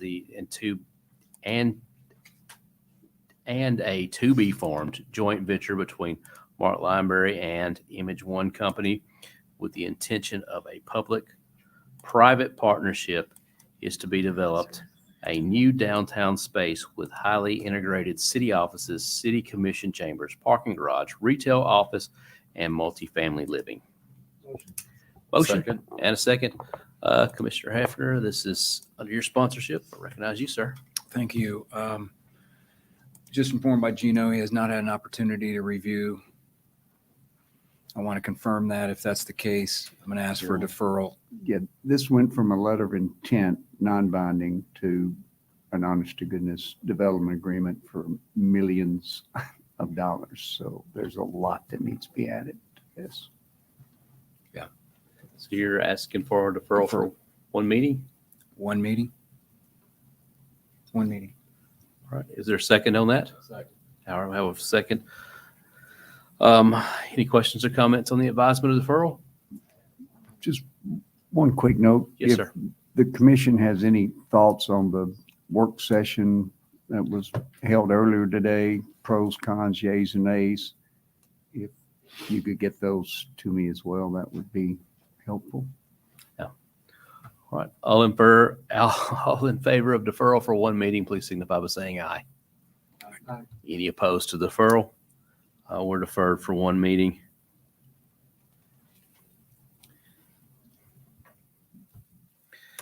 10-8, a resolution approving an agreement between the City of Mount Juliet, Tennessee and the Tennessee Department of Environmental and Conservative TDEC for an ARP non-competitive grant. All motion? Second. Any questions or comments on this? All in favor signify by saying aye. Any opposed? 10-8 carries. 10-9, which is a resolution approving the stormwater credit manual. Motion. Have a motion and second. I think Vice Mayor made the motion. I heard us, and Commissioner Mullally got the second on this. 10-9 is on the table. Director Barlow, what are we doing? So as we noted earlier in the meeting tonight, we talked about the commercial aspect that a lot, I'm sure we've heard a lot about. And so this basically for the argument that you hear a lot, well, my development, they've gone in, we've done all the updated stormwater controls. We maintain our systems, we do a good job and everything like that. Basically, this allows for a collection of different types of credits, different varying ones, up to a total of 75% credit on your stormwater bill. So if you're getting $1,000 bill a month and you've got a top-notch detention system and you're doing everything from water quality and quantity standpoint and taking care of it, and you're doing everything in there, then you can maximize out some of your credits. And so it could be a major savings for somebody who's really doing a good job. The idea is to incentivize those folks to keep it up and to take care of it. So this is part of it. Part of the ordinance as we passed. This is retroactive. So when we pass this, it will go back, and those who will get credits, or they have to apply for them. But as they apply for them, that will get retroactively applied to their account. So this is pretty standardized language. This is done across many other cities across the state and the country. And it is part of a requirement that we are to have a credit manual. But I think it's just the right thing to do. And so I highly recommend that we go through this. We sent this out. I had a couple of clarification questions, but really no changes. And so it comes to you in the same form as what we sent it out, I think a week or 2 weeks ago. So that's got it. Well, I hate the fact we're doing this by resolution, but I realize the ordinance required us to adopt this, and I don't know that that's the wisest thing to do, to be holding this by the BOC in the future, but we have before us. Anybody got any questions or comments on it? Commissioner Mullally? Can you address the commercial having to have the engineering stamp? So any commercial development that does not have any engineering drawings that were approved as we call it as built. So basically as everything was constructed. If they don't already have that and they want to apply for credits, then they have to do it. It's a one-time deal. And so it's literally just having a surveyor going out onto the property, verifying everything is correct, giving that. It's a pretty straightforward process. It's not really anything that's too overly intensive. We do require that of all developments that are constructed in the city today. And we have for many years, I'd say probably 10, 15 years. And so we have records of that. A lot of the property owners probably have records of that. So if we have anything that's going to meet our modern regulations, by modern, I mean, since we enacted the stormwater ordinance, they're probably going to have those same drawings. So this is going to be a rarity that somebody would have to go out there and actually have to do a stamped engineering drawing.